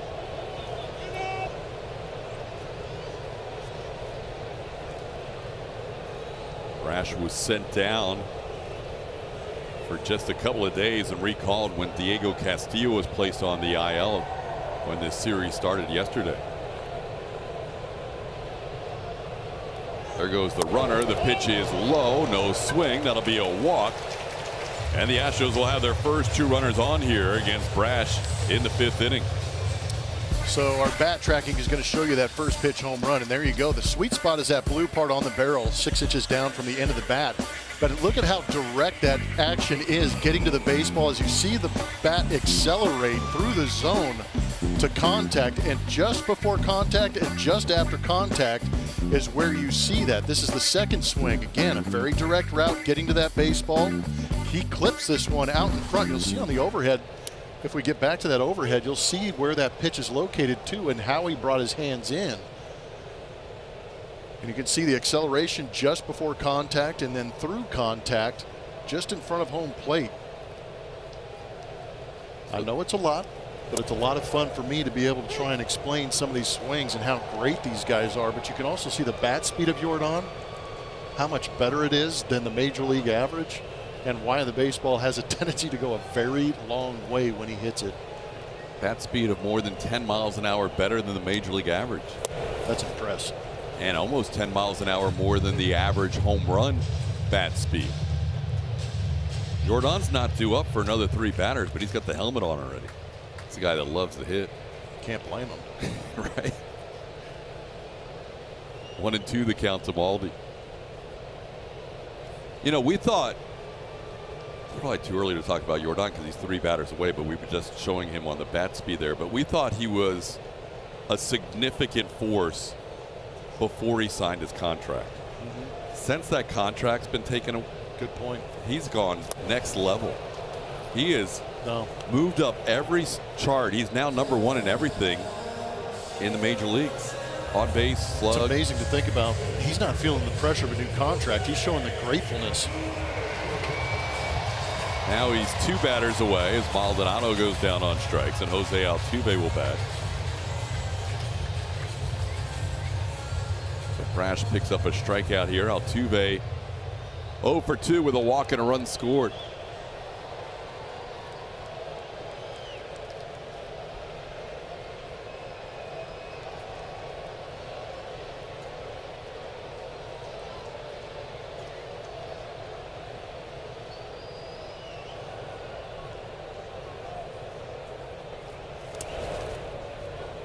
Bouncing in there, Raleigh makes the stop. Mariners pitchers approaching 120 pitches on the night. Astros, Justin Verlander's thrown 61.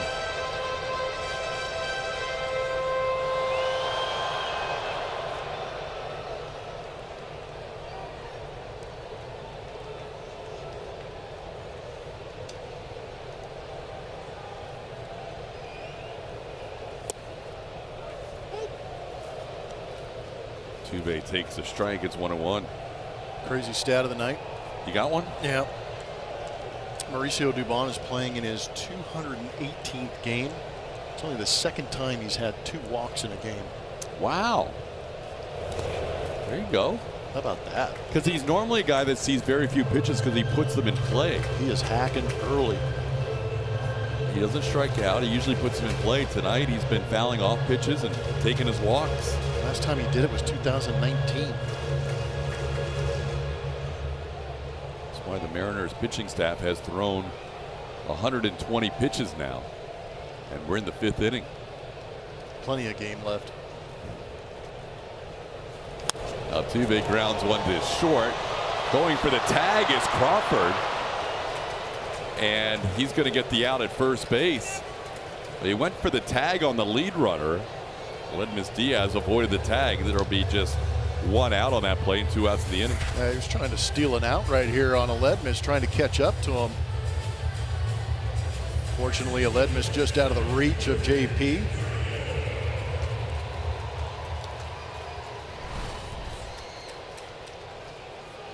Might have had a double play if you go the traditional route. That's what I was thinking. But Astros will take it. 2nd and 3rd, 2 outs, and here's Yuli.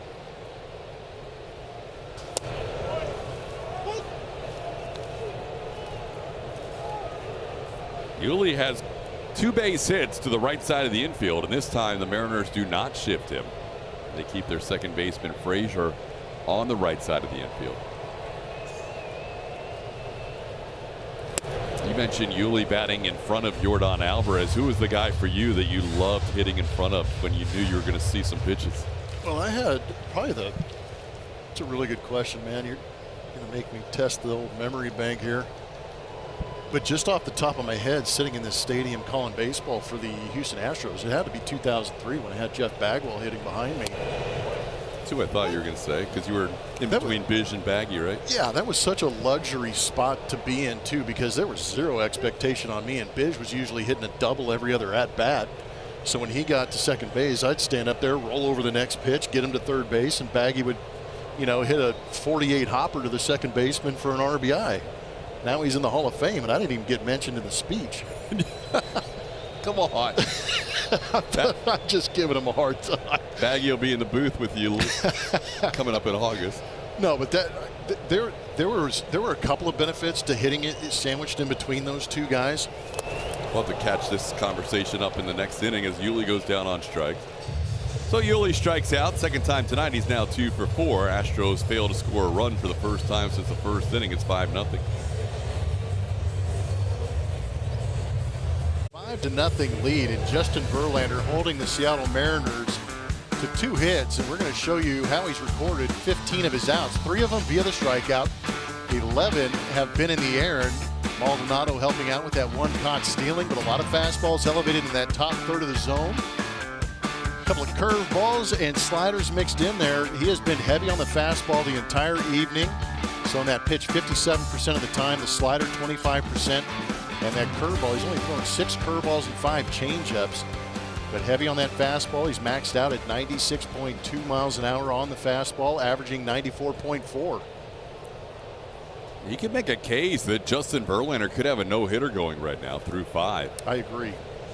Really do. It would have taken an above-average play by Jeremy Pena in the first inning to get Julio Rodriguez, but his throw pulled Yuli Gurriel off the bag a little bit.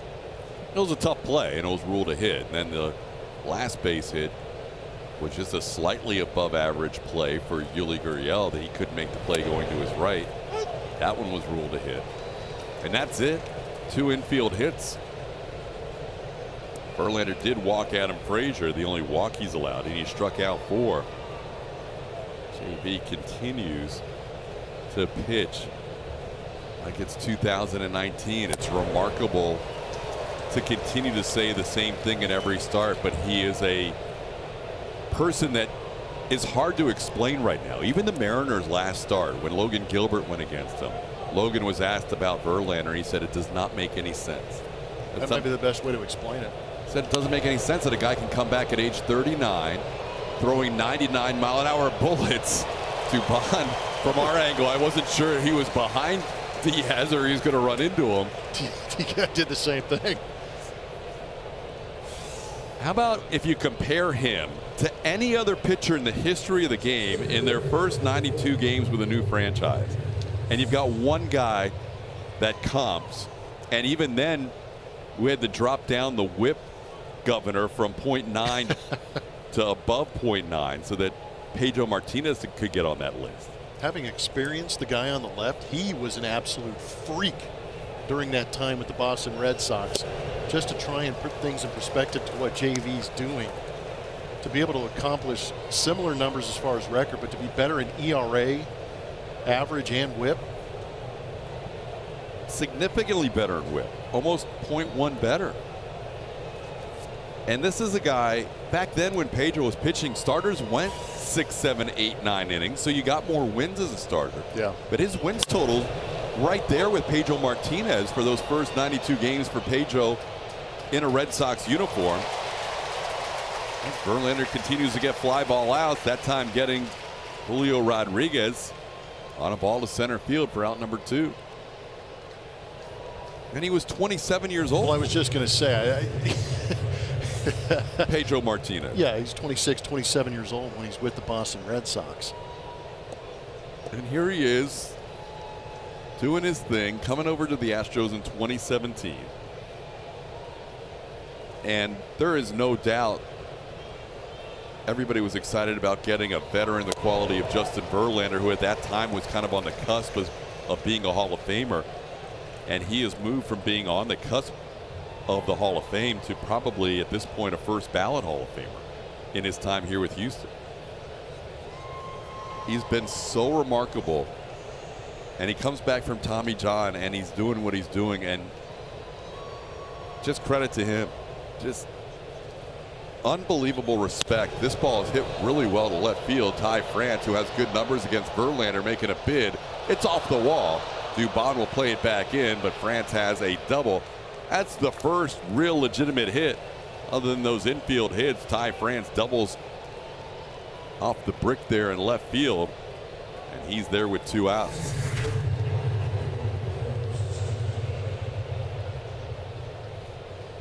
Pitch was elevated, but it was still looked like it was on that outer third. But Ty France does a good job of covering the plate with that swing.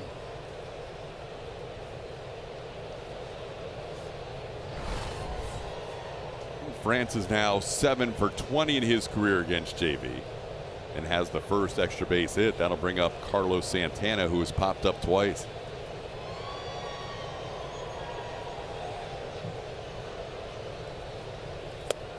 Santana takes that fastball up 1-0.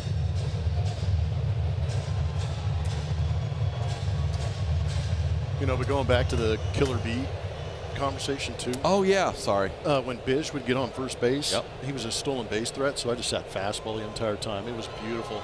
That's a beautiful combo. And when I was hitting left-handed, they'd be holding him on. So I just try and hook everything because the first baseman wouldn't be playing there. And then obviously having Baggy hitting behind me, I got a lot more pitches to see more frequently in the zone with him hitting behind me because they were going after me, trying to keep me off the base paths. But it was a lot of fun.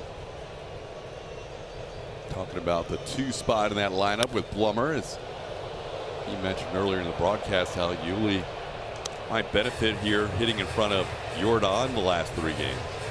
We've seen Yuli pick up a couple of base hits tonight. Santana with a count of 2-1.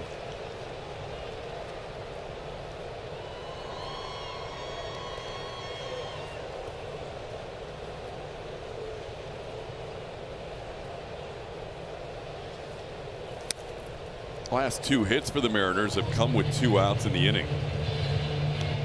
2-2 the count now to Santana. Santana acquired from the Kansas City Royals on June 27th, playing his 25th game with Seattle.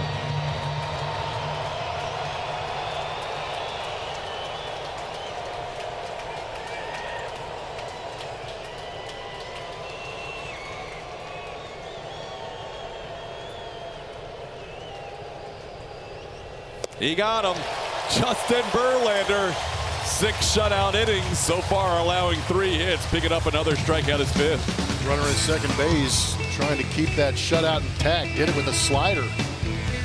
5-0 Astros. Season tickets are on sale now. Catch every home run, every double play, and every game of the 2023 season by becoming an Astros season ticket holder. Visit astros.com/season tickets to learn more. TK. All right, Julia, bottom of the 6th inning. Mariners going to their 4th pitcher of the night. Robbie Ray, Penn Murphy, Matt Brash, and now Tommy Malone. Get a good chance to see a lot of guys out of that bullpen this evening with Robbie Ray getting knocked out after 2 2/3. Tommy Malone's pitched in a half dozen games this season, has a 3.45 ERA, 5 walks, 5 strikeouts. Pitching into a little bit of luck. If you like that xFIP number, it's at 5.91, yet the ERA at 3.45. So Malone will get Jordan Alvarez, Alex Bregman, and Kyle Tucker here. Jordan takes the first pitch off the plate. Jordan with 2 more walks tonight. Has now walked 20 times in 20 games. Has that on-base percentage up to a major league leading .420. Base hit and 2 walks.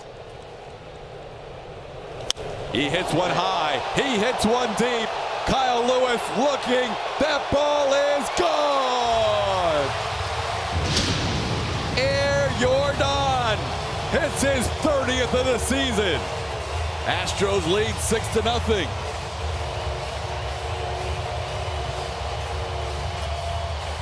RBI base hit earlier in the game to get things going for the Astros. Really didn't see a pitch in the next 2 at-bats. For the next at-bat, when he took that walk, here he gets a pitch he can handle and hammers it. Only 384 feet, but that was a majestic blast off the bat of Jordan Alvarez. Wow, even a high five from Aledmus on a sub-400 distance home run. Maybe that has ended. The feud has ended. Or he's saying, is that all you got? Because Aledmus went 401. Up onto the tracks. Maybe Aledmus said something nasty to him because he's talking like maybe it's not okay. He was trying to convince Aledmus that he broke his bat. Broken bat went 384. I'm kidding. I think that's going to push his OPS above 1100. I think so. It yeah. keeps going up at this stage of the game, this late in the season. It's hard to keep moving that number up. Yeah. It's very hard. But Aledmus high-fived him, and that was it. Not much other love from his compadre from Cuba. 2-1 to Alex Bregman. Bregman's saying, don't forget about me. I've driven in 3 runs tonight. So he swings through a pitch. It's 2-2. 3-4 hitters combining for 5 of the 6 runs batted in. Aledmus Diaz with a solo home run has the other one. He's down 3-2. So Jordan, his 2nd consecutive season with a 30 home run season. Had 33 last year, setting his career mark. Had 27 his Rookie of the Year season, and now he's got 30 again, and we still have 61 games to go.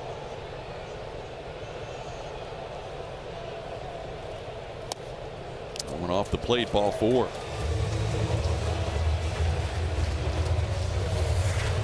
Big swing from Jordan. Fastball out over the plate, arms extended.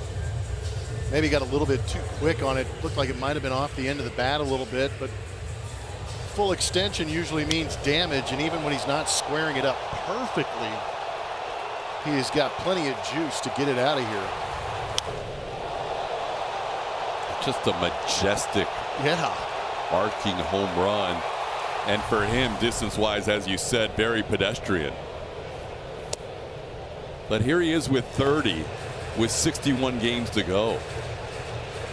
It's a pretty big number. I know Aaron Judge is doing his thing with the Yankees and putting up bigger home run numbers, but what we're watching with Jordan, with him getting pitched around and getting on base, and tonight on base all 4 times.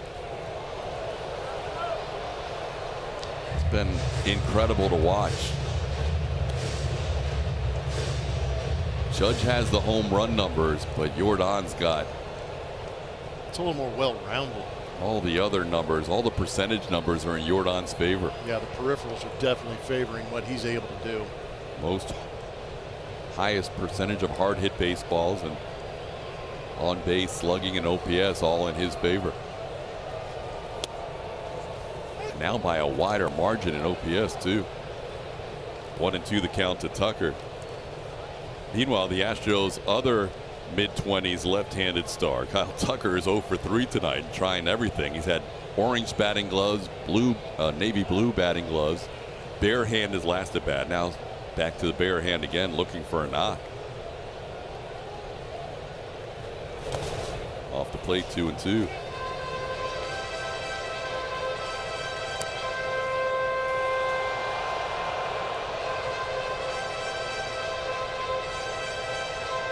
New OPS number for Jordan Alvarez is 1,107.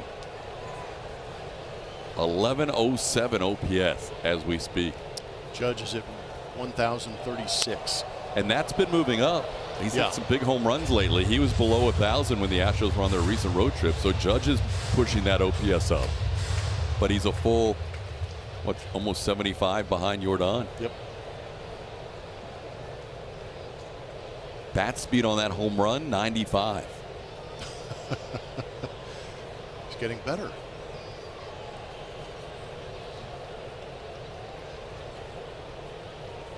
Julie has a lot of great moments in the post-game interviews that she does. One of the best was when she was talking to Altuve after Jordan had another big night, and Altuve was the interview that night.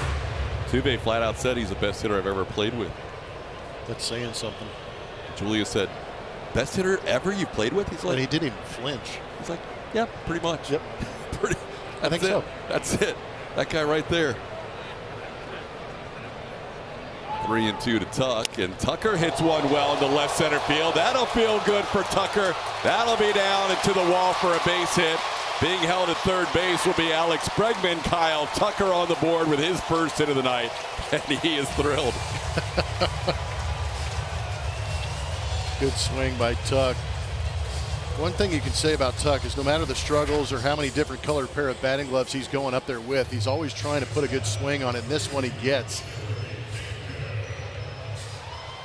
Hanging breaking ball out over the plate. He doesn't try to get around it, pull it. He stays on it and drives it the other way. Did a good job of keeping the hands back.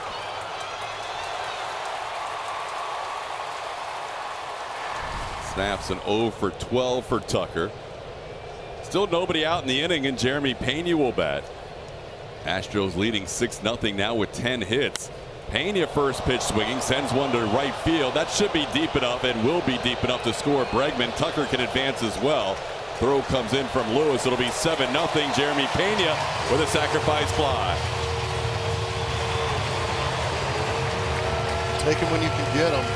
Runner at third, less than 2. Something you can drive to the outfield. Good at bat for Jeremy Pena. Pick up an easy RBI. RBI number 38 on the year for the Astros rookie shortstop. And by hitting it to right field, he moved Tucker over to third as well. Good point. So now Diaz will bat. Mariners with this 7-0 deficit will just keep the infield back here. Ground ball up the middle, gets himself another RBI. Rocket up the middle or the other way, gets himself a base hit and an RBI. Miss takes a pitch on the inside corner for a strike, 0-1. Or it could just be trying to hit one further than 384 feet. He's got 401 in the books already. Jordan hitting one 384 earlier in this inning.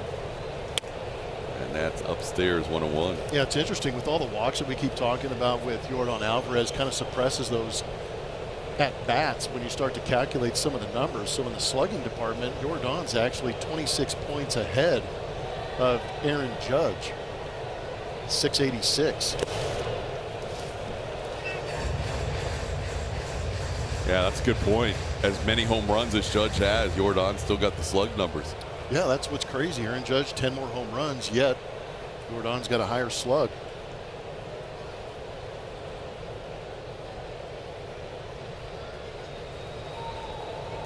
Ground ball, infield back. Tucker is going to hold up as Suarez makes the play. That'll be the second out. Time now to name that Astro, powered by Reliant. We gave you 3 clues earlier. Bonjour. Backup backstop, San Francisco treat. Who is that Astro powered by Reliant? Boch. Bruce Bochy. He's actually born in France. I won't even try and pronounce the home city. Why not? I can't. Astros catcher from 78 to 80 and 3-time World Series champion with the San Francisco Giants at the helm.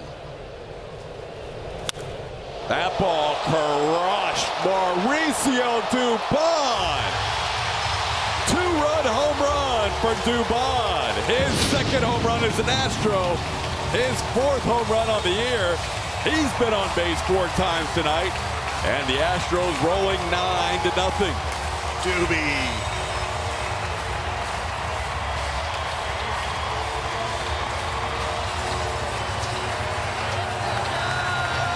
He wasn't messing around, was he? He was attacking early. He'll get that thing and launch it.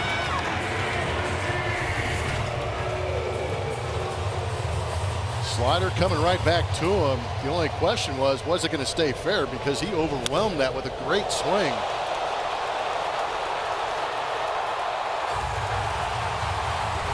This is one of those games where Scott Service may just ask Tommy Malone to wear one for the team here. I was thinking the same thing.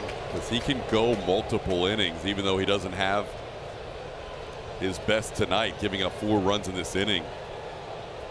They have nobody warming up in their bullpen, and now he hits Martin Maldonado. Try to come in with that fastball and clips Maldi. So everybody in the lineup's now been on base as Maldi hit by a pitch here with 2 outs. How about Jordan's bat speed on that home run? Statcast. Yeah, our bat tracking shows it. You can see it go from that orangish to bright red right before contact. And then as he extends through it, man, that thing was right over the heart of the plate, wasn't it? And then just launched. Good swing from Jordan Alvarez. Look at it in real time.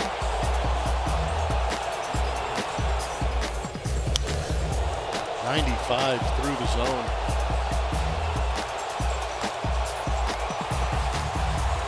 When Jordan hits them, and he knows he hits them well, he keeps the bat with him. It's the complete opposite of Yuli, who flings the bat away when he thinks he has a base hit.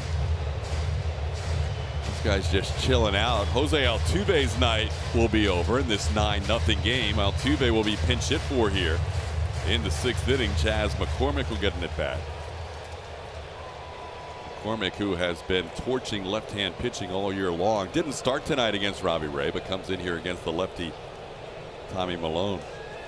Sure could have against Robbie Ray. He had good numbers against him. Yeah, had a home run against him, a couple of hits and 4 at-bats. Chaz hitting .343 against lefties this year with 1,003 OPS. First pitch swinging sends this ball in the right center field. Who wants it? It'll be Rodriguez taking charge for the final out. Another big inning for the Astros. They send 8 men to the plate, and they score 4 more runs. The big man with home run number 30 on the year. It's 9-0 Astros.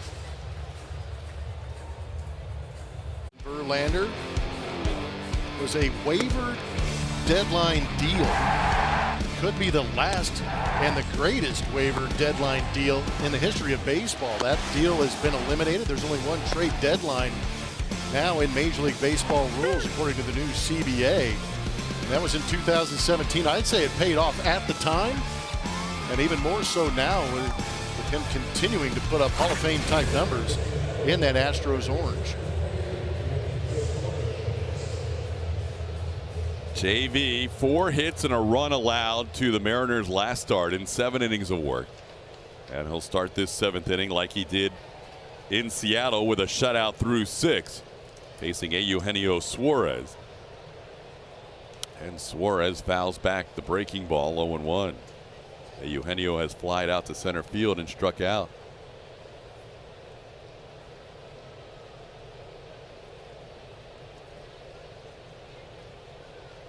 Suarez trying to snap an 0 for 12, but JV has been tough on him in his career. 2 for 19 with a dozen strikeouts.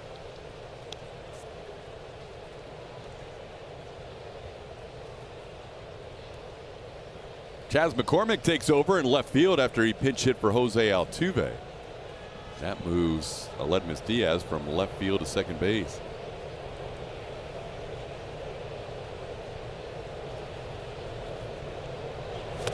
Swing and a miss. Suarez goes down again. 13th time he has struck out against Verlander in 20 career at-bats. JV with his 6th strikeout tonight. Power slider getting it done.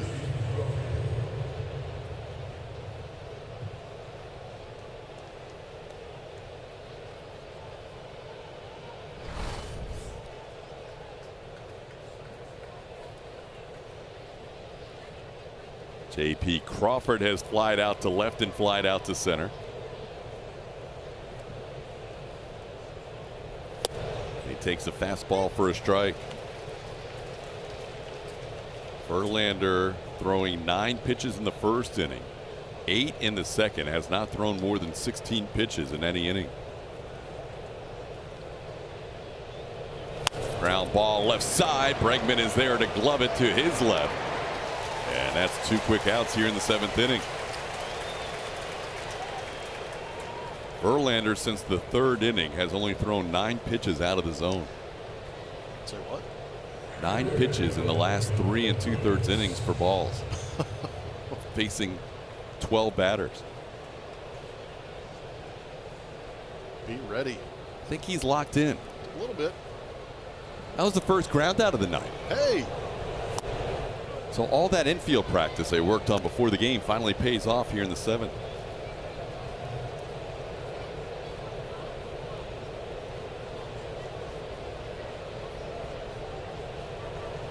In fact, I don't believe, as I look at my score sheet, that either Altuve, who's now out of the game, or Pena touched a baseball today that was hit by a batter, maybe on a relay back to the infield or something. That backhand in the first inning. That's right. It was a hit. Yeah. Well, now Aledmys Diaz taking over for Altuve, of course, gets a ground ball. So Aledmys makes his first play. Altuve did make a catch on a Maldonado throw and a caught stealing. 8-pitch inning for JV. This guy's ridiculously good. So good. Game summary, game 2 of this series. The Astros come out swinging early. Aledmys Diaz in the 2nd inning, a solo shot to put the Astros on the board. Alex Bregman with a good night in game 1 of this series. He continues that in game 2. We saw him driving Yordan Alvarez there with the double, and then again he puts another run on the board for the Astros in the 4th with an RBI single. How about Yordan Alvarez, who comes through with his 30th home run of the year to tack on in the 6th inning. This has been all Astros tonight. 9-0 the score as Justin Verlander has continued to pitch extremely well against the M's. That's where we are right now. TK. Julia can do some more highlights if you want. There's no pitcher out there for the Mariners. Yeah, they've finally given up. The Mariners literally have nobody out there on the mound.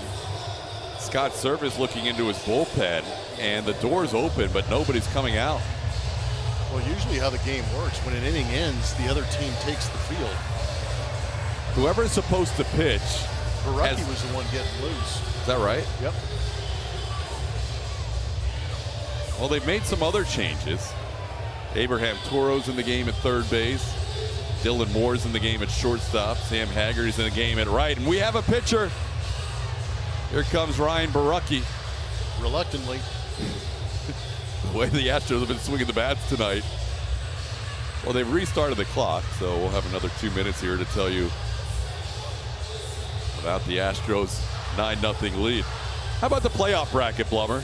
Season ended tonight. Astros would be the 2 seed. The New York Yankees continue to have the best record in the American League. They have a 2-game advantage over the Houston Astros. They're trailing in their game tonight, by the way. That's in a rain delay in New York, 5-3 to the Kansas City Royals. But right now, the Astros would play the winner of Minnesota versus Tampa Bay if the season ended tonight. But a lot of baseball to be played and a lot of maneuvering to be done in terms of who's going to have players acquired here at the trade deadline. To me, the next 72 plus hours, deadline on Tuesday afternoon, is going to be fascinating to watch what happens. It will, and things are constantly happening throughout the course of the day. There's some rumors going around on Twitter right now. Don't want to jump in that and speculate on it right now, but things are going to move pretty quickly. I would imagine that there will be teams, if they covet a player and want to go get that guy, they probably have to go get him now. Because if you're looking at him, there's probably 3 or 4 other teams looking at him. We talked about the expanded playoffs. We just showed you that there's going to be opportunities for teams to creep into that picture. It could change in the next couple of weeks, depending on how many teams creep up in there. But if you're the Seattle Mariners and you're hanging on by a thread on that 3rd spot, you may go out there and make that move that we keep hearing about online to go and solidify that spot or make sure that you secure that playoff spot, not necessarily making that championship push, but making sure you make that playoff push. Yeah, people can look it up on Twitter, so I don't think it's something that we can necessarily have to avoid, but there are rumors that Luis Castillo for the Reds is heading to Seattle. Nothing has been confirmed yet, but that seems to be the trend from all the people that are MLB insiders right now. Can he get here tonight? He just pitched a day or 2 ago. Oh, okay. Just checking. But that's the other thing. When you acquire a starting pitcher, in this case, Castillo pitched a day or 2 ago, but if you acquire a starter, and that's one thing the Astros don't have to worry about right now, is you want to acquire them if you can get that extra start before the deadline. So if a guy's scheduled to pitch tomorrow or Sunday or Monday and he's on your radar, probably a better idea to get him now than wait till that's a good point. You lose an extra start. So Ryan Barucki has made his way in out of the bullpen. A little miscommunication there from the Mariners, giving us a chance to chat about the trade deadline. And J.J. Matijevic will come on as a pinch hitter, and he'll swing at the first pitch and bounce a foul. So Yuli Gurriel will be out of the game as Matijevic hits for Yuli here. I thought they were going to keep Tommy Malone in for a while. Maybe there was a miscommunication that somebody in the bullpen thought Malone was pitching another inning. Instead, they go to Barucki here, their other lefty out of the bullpen. Yeah, it took a little extra time in the bullpen and on the mound to get this inning going. Jeff Passan has mentioned that on social media. So has Ken Rosenthal. So these are more than just average people sending out tweets about Castillo possibly heading to the Mariners. That would be a big haul for Seattle if they do get him. It would be. That guy is very good. He's going to enhance any pitching staff. We were talking earlier, and honestly, I had no idea the Mariners were about to pull a trigger on something about the immense pressure. Jerry Dipoto's listening to the broadcast. Jerry Dipoto was under to make a move, and here we are in the 7th inning, and he makes a move. So, I mean, that's a big guy if the Mariners do acquire him. That's a big guy in the stretch run for Seattle to add to the rotation. How about JJ just pushing one to the left side on a 1-2 pitch? Matajevic's done a nice job this year as a pinch hitter, a base hit in the left field. Now a word from Gallery Furniture. Fast, easy, convenient. Gallery Furniture delivers your made in America furniture free today. Well, they're going to try another pitcher here against Yordan Alvarez. Jordan walked and hit an RBI single against the starter Robbie Ray. And he walked against Penn Murphy and hit a home run against Tommy Malone, now facing another lefty with chance of MVP from this Friday night Minute Maid Park crowd starting to get louder around the lower bowl. 2 walks, a single, a home run, 2 RBIs, 2 runs scored, and an OPS of 1107. That is Jordan Alvarez.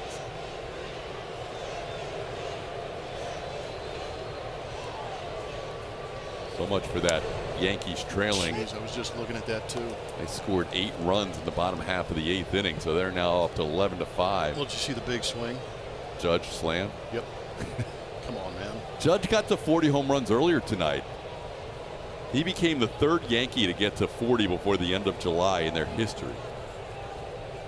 That ball the other way, why not? Toro sliding stop, and Jordan's going to beat it out. Jordan spelling a hit, getting down the line, on base for a 5th time tonight. Nice stop by Toro. He almost made a great play. Almost did. I thought he was going to go to second base and try and get Matajevic going to second base as he moved to his right on that slowly hit ground ball. Popped up through to first, but the speed of Jordan gets him that knock. Big fella going. Yes. Pick him up and put him down, big man, with a big smile on his face, on base for a 5th time tonight. 3 hits, 2 walks. Now Alex Bregman, who's been on base 3 times himself. That pitch gets away. You wonder if Barucki was ready to come into this game. Threw some extra pitches out there before he came in. It's almost as if they got crossed up. Not a good pitch. So Jordan running down first. 28.9 feet per second. Yes. That's getting it done. That's moving. Tell you what, we have added this year to his StatCast numbers. We used to only talk about exit velocity and distance of his home runs. That ball smoked, but it is short hopped. J.J. Matajevic was waiting for a sign, and Ted Barrett finally gave it to him, but it was probably too late for him at that point to head on home because he kind of held up. Not sure if that ball was caught in the air or not. That'll be a 4-3 for Bregman, and the run doesn't score. It is Salsa night tomorrow when all fans are taking home a Breggy Bomb bobblehead presented by HEB.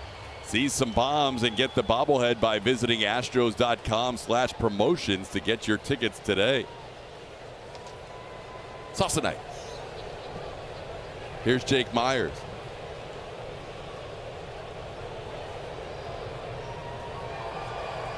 Myers hits the ball hard. Matajevic's going to come home now. They'll make the play at third. Matajevic was kind of hesitant there, and once he decided to head home, the new shortstop Dylan Moore thought about throwing home, but decided otherwise in this 10-0 game. So Jake Myers gets an RBI out of that. Tuve, Gurriel, and now Tucker out of the game. Jeremy Pena will bat here. Had a sac fly his last time up. Astros up to double digits. Is that a good thing? We'll find out tomorrow. Oh, man. It's been a while since we've tested that theory. Yeah. Pena 0 for 2 with a walk and a sac fly. Maybe that's why Matajevic was so hesitant. I'm sure people are well aware, but the last time the Astros scored double figures was 13 against the White Sox on June 17th. And they came back to get shut out 7-0 the next night. Previous time to that, they won 10-3 in Kansas City, came back to get shut out 6-0 the next night. That ball gets away. This has not been a pretty inning for Ryan Barucki with his second wild pitch of the inning. Well, Alvarez has moved to second and now third on wild pitches. And there have been other instances, we don't have to document them all, where the Astros put up 10 runs or more a previous night and did not fare so well the next game. So no. see what happens tomorrow. One time in Minnesota, they scored 11 and then 5 the next day. So there is a little bit of precedent, but not much. Tomorrow's pitcher for Seattle will be Chris Flexen to go against Framber Valdez in Game 3 of this series. Luis Castillo did pitch 7 innings yesterday, so he will, if acquired, if it becomes official, at the earliest pitch for the Mariners in their next series. That'll be at Yankee Stadium. Be quite a debut for him if he debuts with the Mariners against the Yankees in the Bronx. There's the pitching matchup for the remainder of the series. Tomorrow's a night game. We've had our share of afternoon games on Saturdays, but tomorrow's a 6:10 first pitch, 5:30 with the pregame show, and then Sunday will be George Kirby against Jake Odorizzi.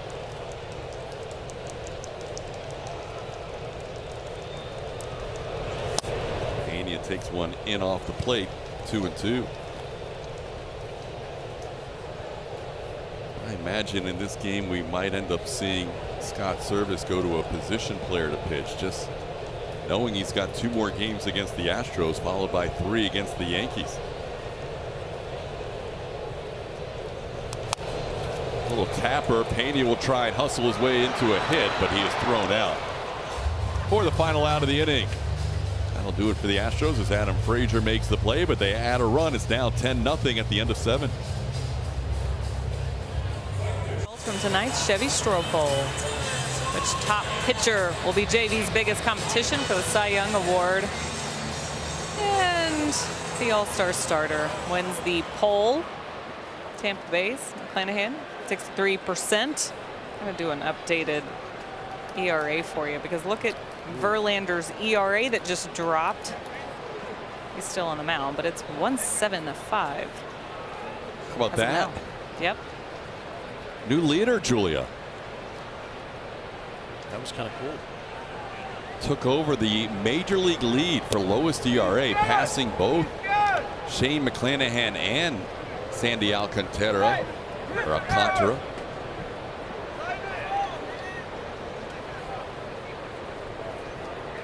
Alcantara came in at 181, and you saw McClanahan's number at 176. Verlander now 175, and that'll drop ever so slightly with that catch by Alex Bregman on the pop-up from Cal Raleigh. How about the pitch counts tonight for the 2 starters? Dead even, Blummer. Yeah, pick your line. I think I know which one I'm going with. Verlander throwing 84 pitches through 7 1/3 innings. Tale of 2 Cy Young Award winners. One coming off Tommy John surgery, who pitched 1 game in the span of 2 years since he last won a Cy Young Award, and the other the reigning Cy Young Award winner.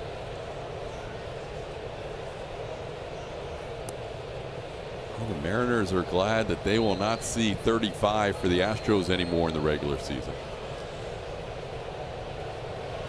Facing them 6 times this year, and likely to improve to 5-1 on the year against them. Had that one rough outing in Seattle back on May 27, 6 runs on 10 hits over 6 innings. It was the highest hit total he allowed all year, but other than that, 8 shutout innings, 6 2/3 of 2-run baseball, 7 innings of 1-run baseball, 7 innings of 1-run baseball, and tonight what he's doing so far.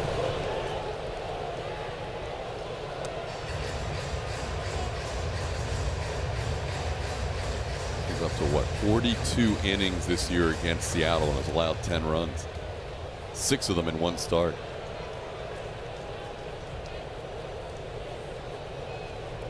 That went low, 3-1.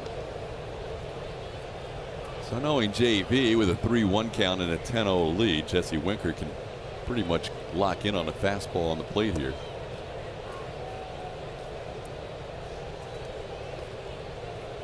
Try and bury it in.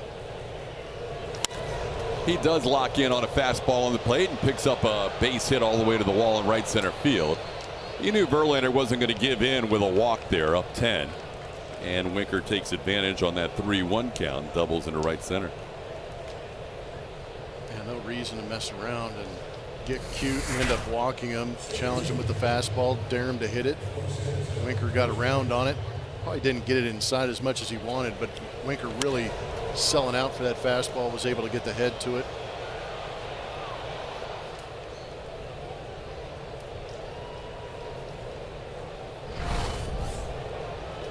So he'll be a 1-out base runner. Astros have their bullpen working for the first time tonight. Verlander makes his 90th pitch. It's a strike to Adam Frazier, 0-1. That's Brian Abreu. Abreu loosening up in the Astros pen here in the 8th inning.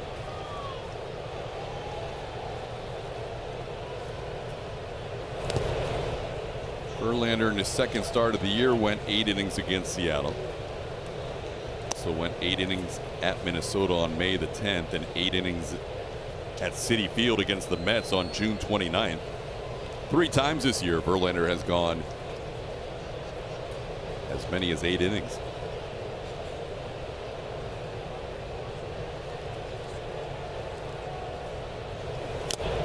Foul tip caught by Maldonado, 1-2.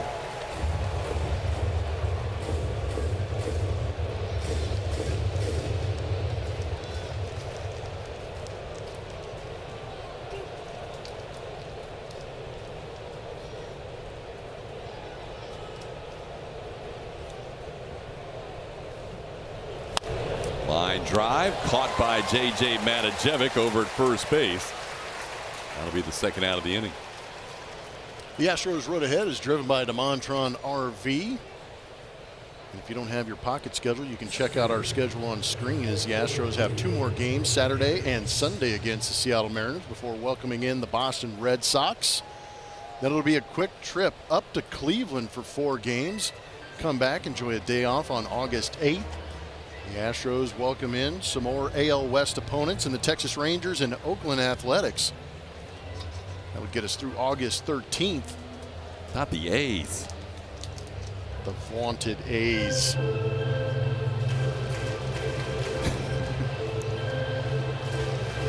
Well, if the Astro fans continue to show up at 35 to 40,000 fans a night, that'll be, what, 3 times what the Astros saw in a 3-game series in one day in Oakland? Pretty much. And they got about, what, 18,000 for that 3-game series. This ball hit well to left field, and Dubon will give it a look, but it's going to one-hop off the fence. This will be the only run Verlander's allowed tonight. It comes in the 7th inning, excuse me, the 8th inning of a 10-0 game. So 7 2/3 shutout before Julio Rodriguez hooks a base hit into left field for an RBI single. That'll be the final batter for Verlander to face tonight. I'm interested to hear how much noise this crowd can make when Verlander leaves the mound, because they're going to show their appreciation not only for tonight, but what he has done in this incredible 2022 season.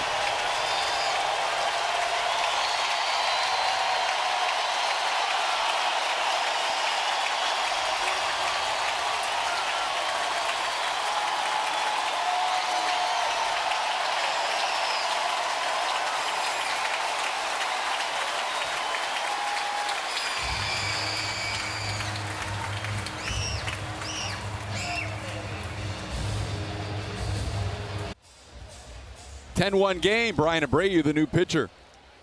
This is our Crawford Bach call to the bullpen. Brian Abreu will make his 31st appearance. ERA at 2.80. Pitched back on the 26th last time out there. Went an inning and a third against the Oakland A's. Had a couple of strikeouts, throwing 24 pitches.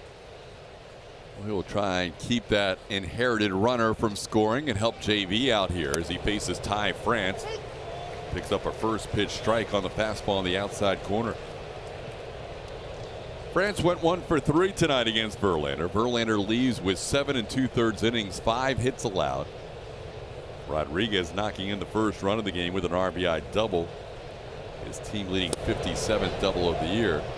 Wow, good pitch. Didn't get the call. Yeah, Maldi kept it there for an extra beat. Didn't get the call. 1-1. Verlander walked 1. The 1 walk by JV, was the only batter that got to a 3-ball count in the entire game. Phantom Frazier walked back in the 3rd inning until Winker got to a 3-1 count before he doubled. Justin Verlander only had 2 batters today see more than 5 pitches in an at-bat. It's incredible. Santana in the 4th and Winker in the 5th. He was efficient and effective and continues to look like he could win a 3rd Cy Young and his 2nd in a row in terms of seasons where he's pitched. 20 started opening day and didn't throw another pitch the rest of the year, and then recovering from Tommy John last year. 2-2 the count to France. And he got him. Ryan Abreu keeps that runner on second base for Verlander. So Verlander with a 1.81 ERA at the end of the night. It's 10-1 Astros.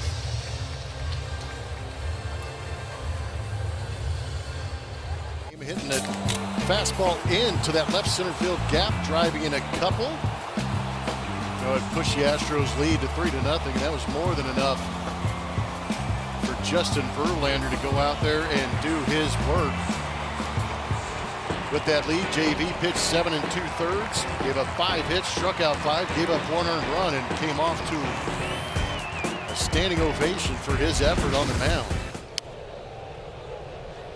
Got a new pitcher in the game, and as we suspected might happen, it's a position player. It's the catcher Luis Torrens who takes over here. First career appearance for Torrens in the major leagues as a pitcher. Watching him warm up, he's not just lobbing them in there, he's bringing a little heat. 80-ish, 85. That one was 71. I think that was slider. Yeah. Ledmus Diaz, Mauricio Dubon, and Martin Maldonado here in the 8th. Diaz takes one inside, 3-1. I like his tempo. Yes, he is getting the pitch. They're getting the baseball and going. Diaz sends one high and deep to left field. Winker all the way back, looking up. That ball's gone. 2-home-run game for Ledmus Diaz. Hits one into home run alley. And the Astros now lead 11-1. Good for Ledmus. What will Jordan's reaction be after homering against a position player? Torrens' ERA is now infinite.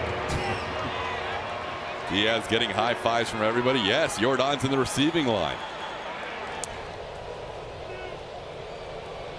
That is the 3rd time in his career that Ledmus has hit multiple home runs in a game. Last time came in 21 in San Francisco. He's either bragging or giving the scouting report.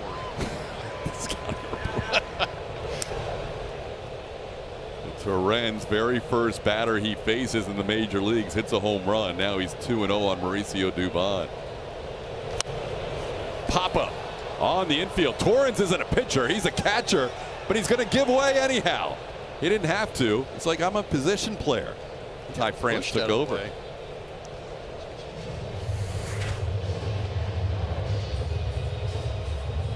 .75 right down the middle, little BP fastball.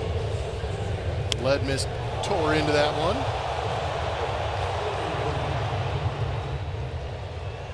Second home run of the day for 8 on the season. Corey Lee's going to get a pinch hit appearance, so Dusty using everybody off the bench today as Lee gets in the game.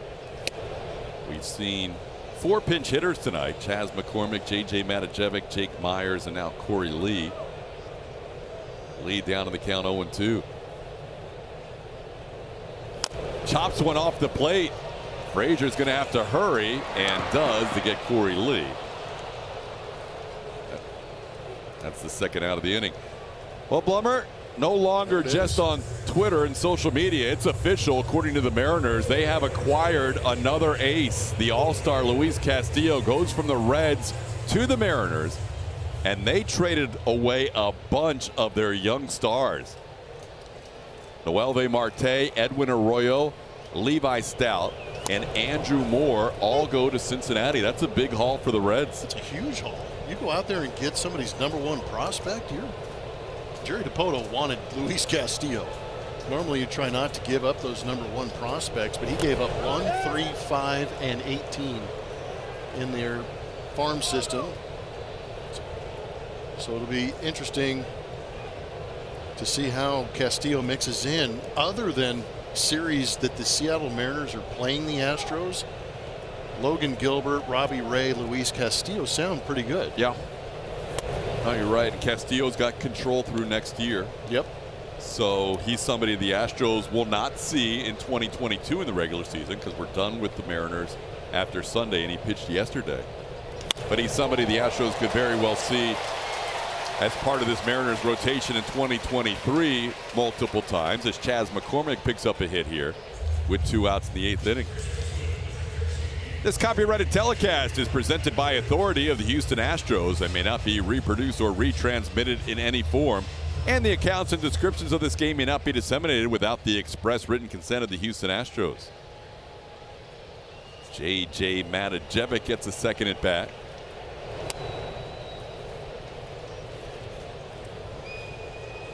Right now, Torrens obviously knows he's just trying to save his bullpen, but he'd probably rather not face Yordan Alvarez if he can help it. Yeah.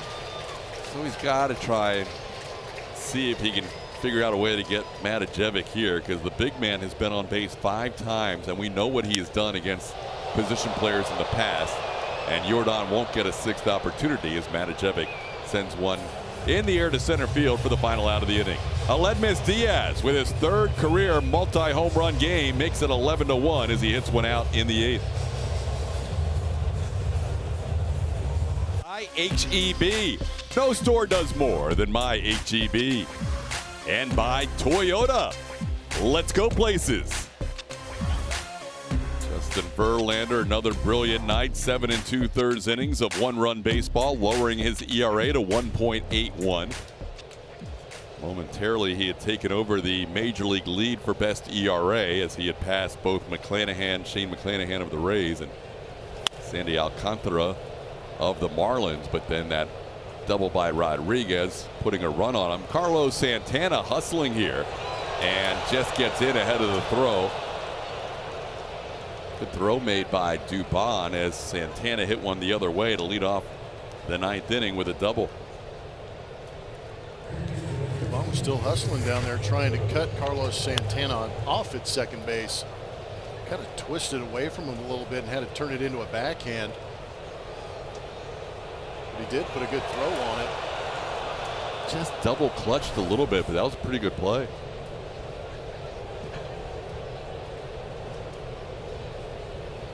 Here's Abraham Toro.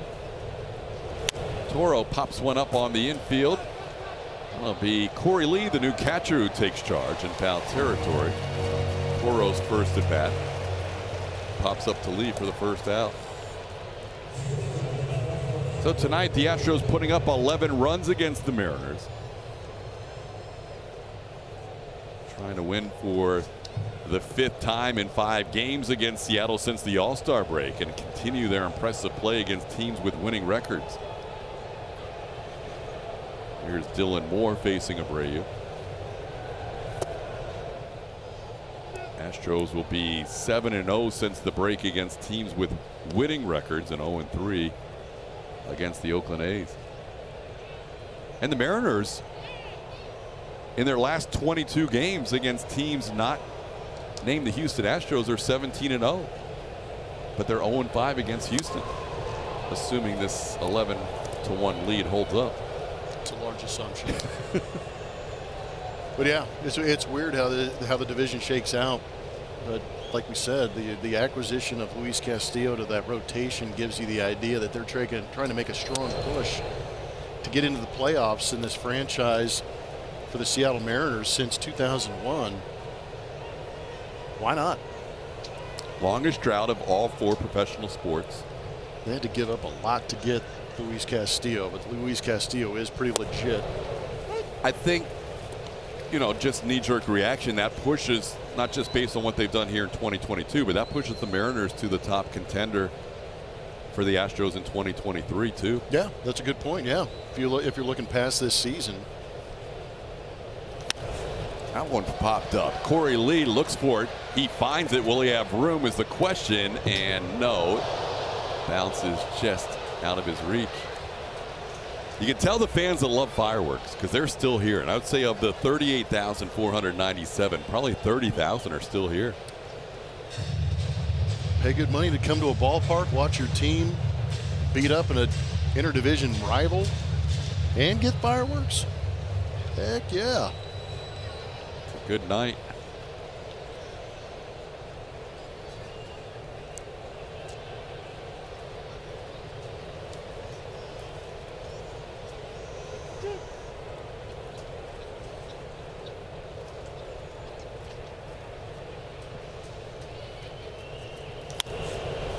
Popped out of play as well.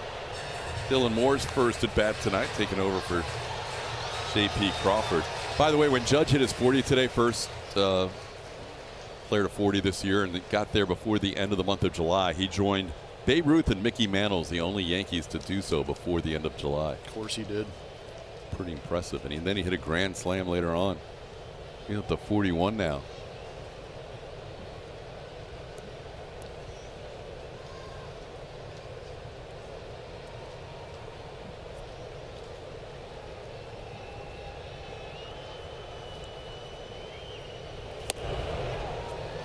Off the plate, ball 4, so Moore will draw a walk. 2 runners on here with 1 out. Sam Haggerty will get his first at bat of the night. Could make things interesting early in the playoff series. Sorry.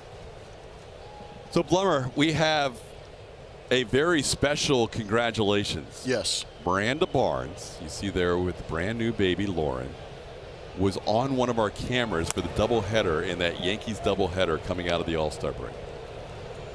She didn't have to do that, but we greatly appreciate it. She was on camera July 21st for the doubleheader, at least for game 1. She gave birth the next day. That's outstanding. That is dedication to the job, but baby Lauren looks beautiful, and congratulations. Congratulations to that family. Congratulations to Miranda. Talk about staying in there till the very end. That baby's first trip to Minute Maid is going to feel like it's been there before. Yeah, it's not. It's going to hear the crowd or the fireworks and the train go off, and it's going to be old news. That's great, though. That's a great effort by her and great family. Jake Myers makes that play for out number 2. 2 outs, 2 on, and Abreu will now face Kyle Raleigh, who represents the final chance for the Mariners in this 11-1 game. We'll do it all again tomorrow. Early evening game, 6:10 start. We're on the air at 5:30. Framber Valdez back to the hill for the Astros. And we'll see Chris Flexen pitch for Seattle tomorrow.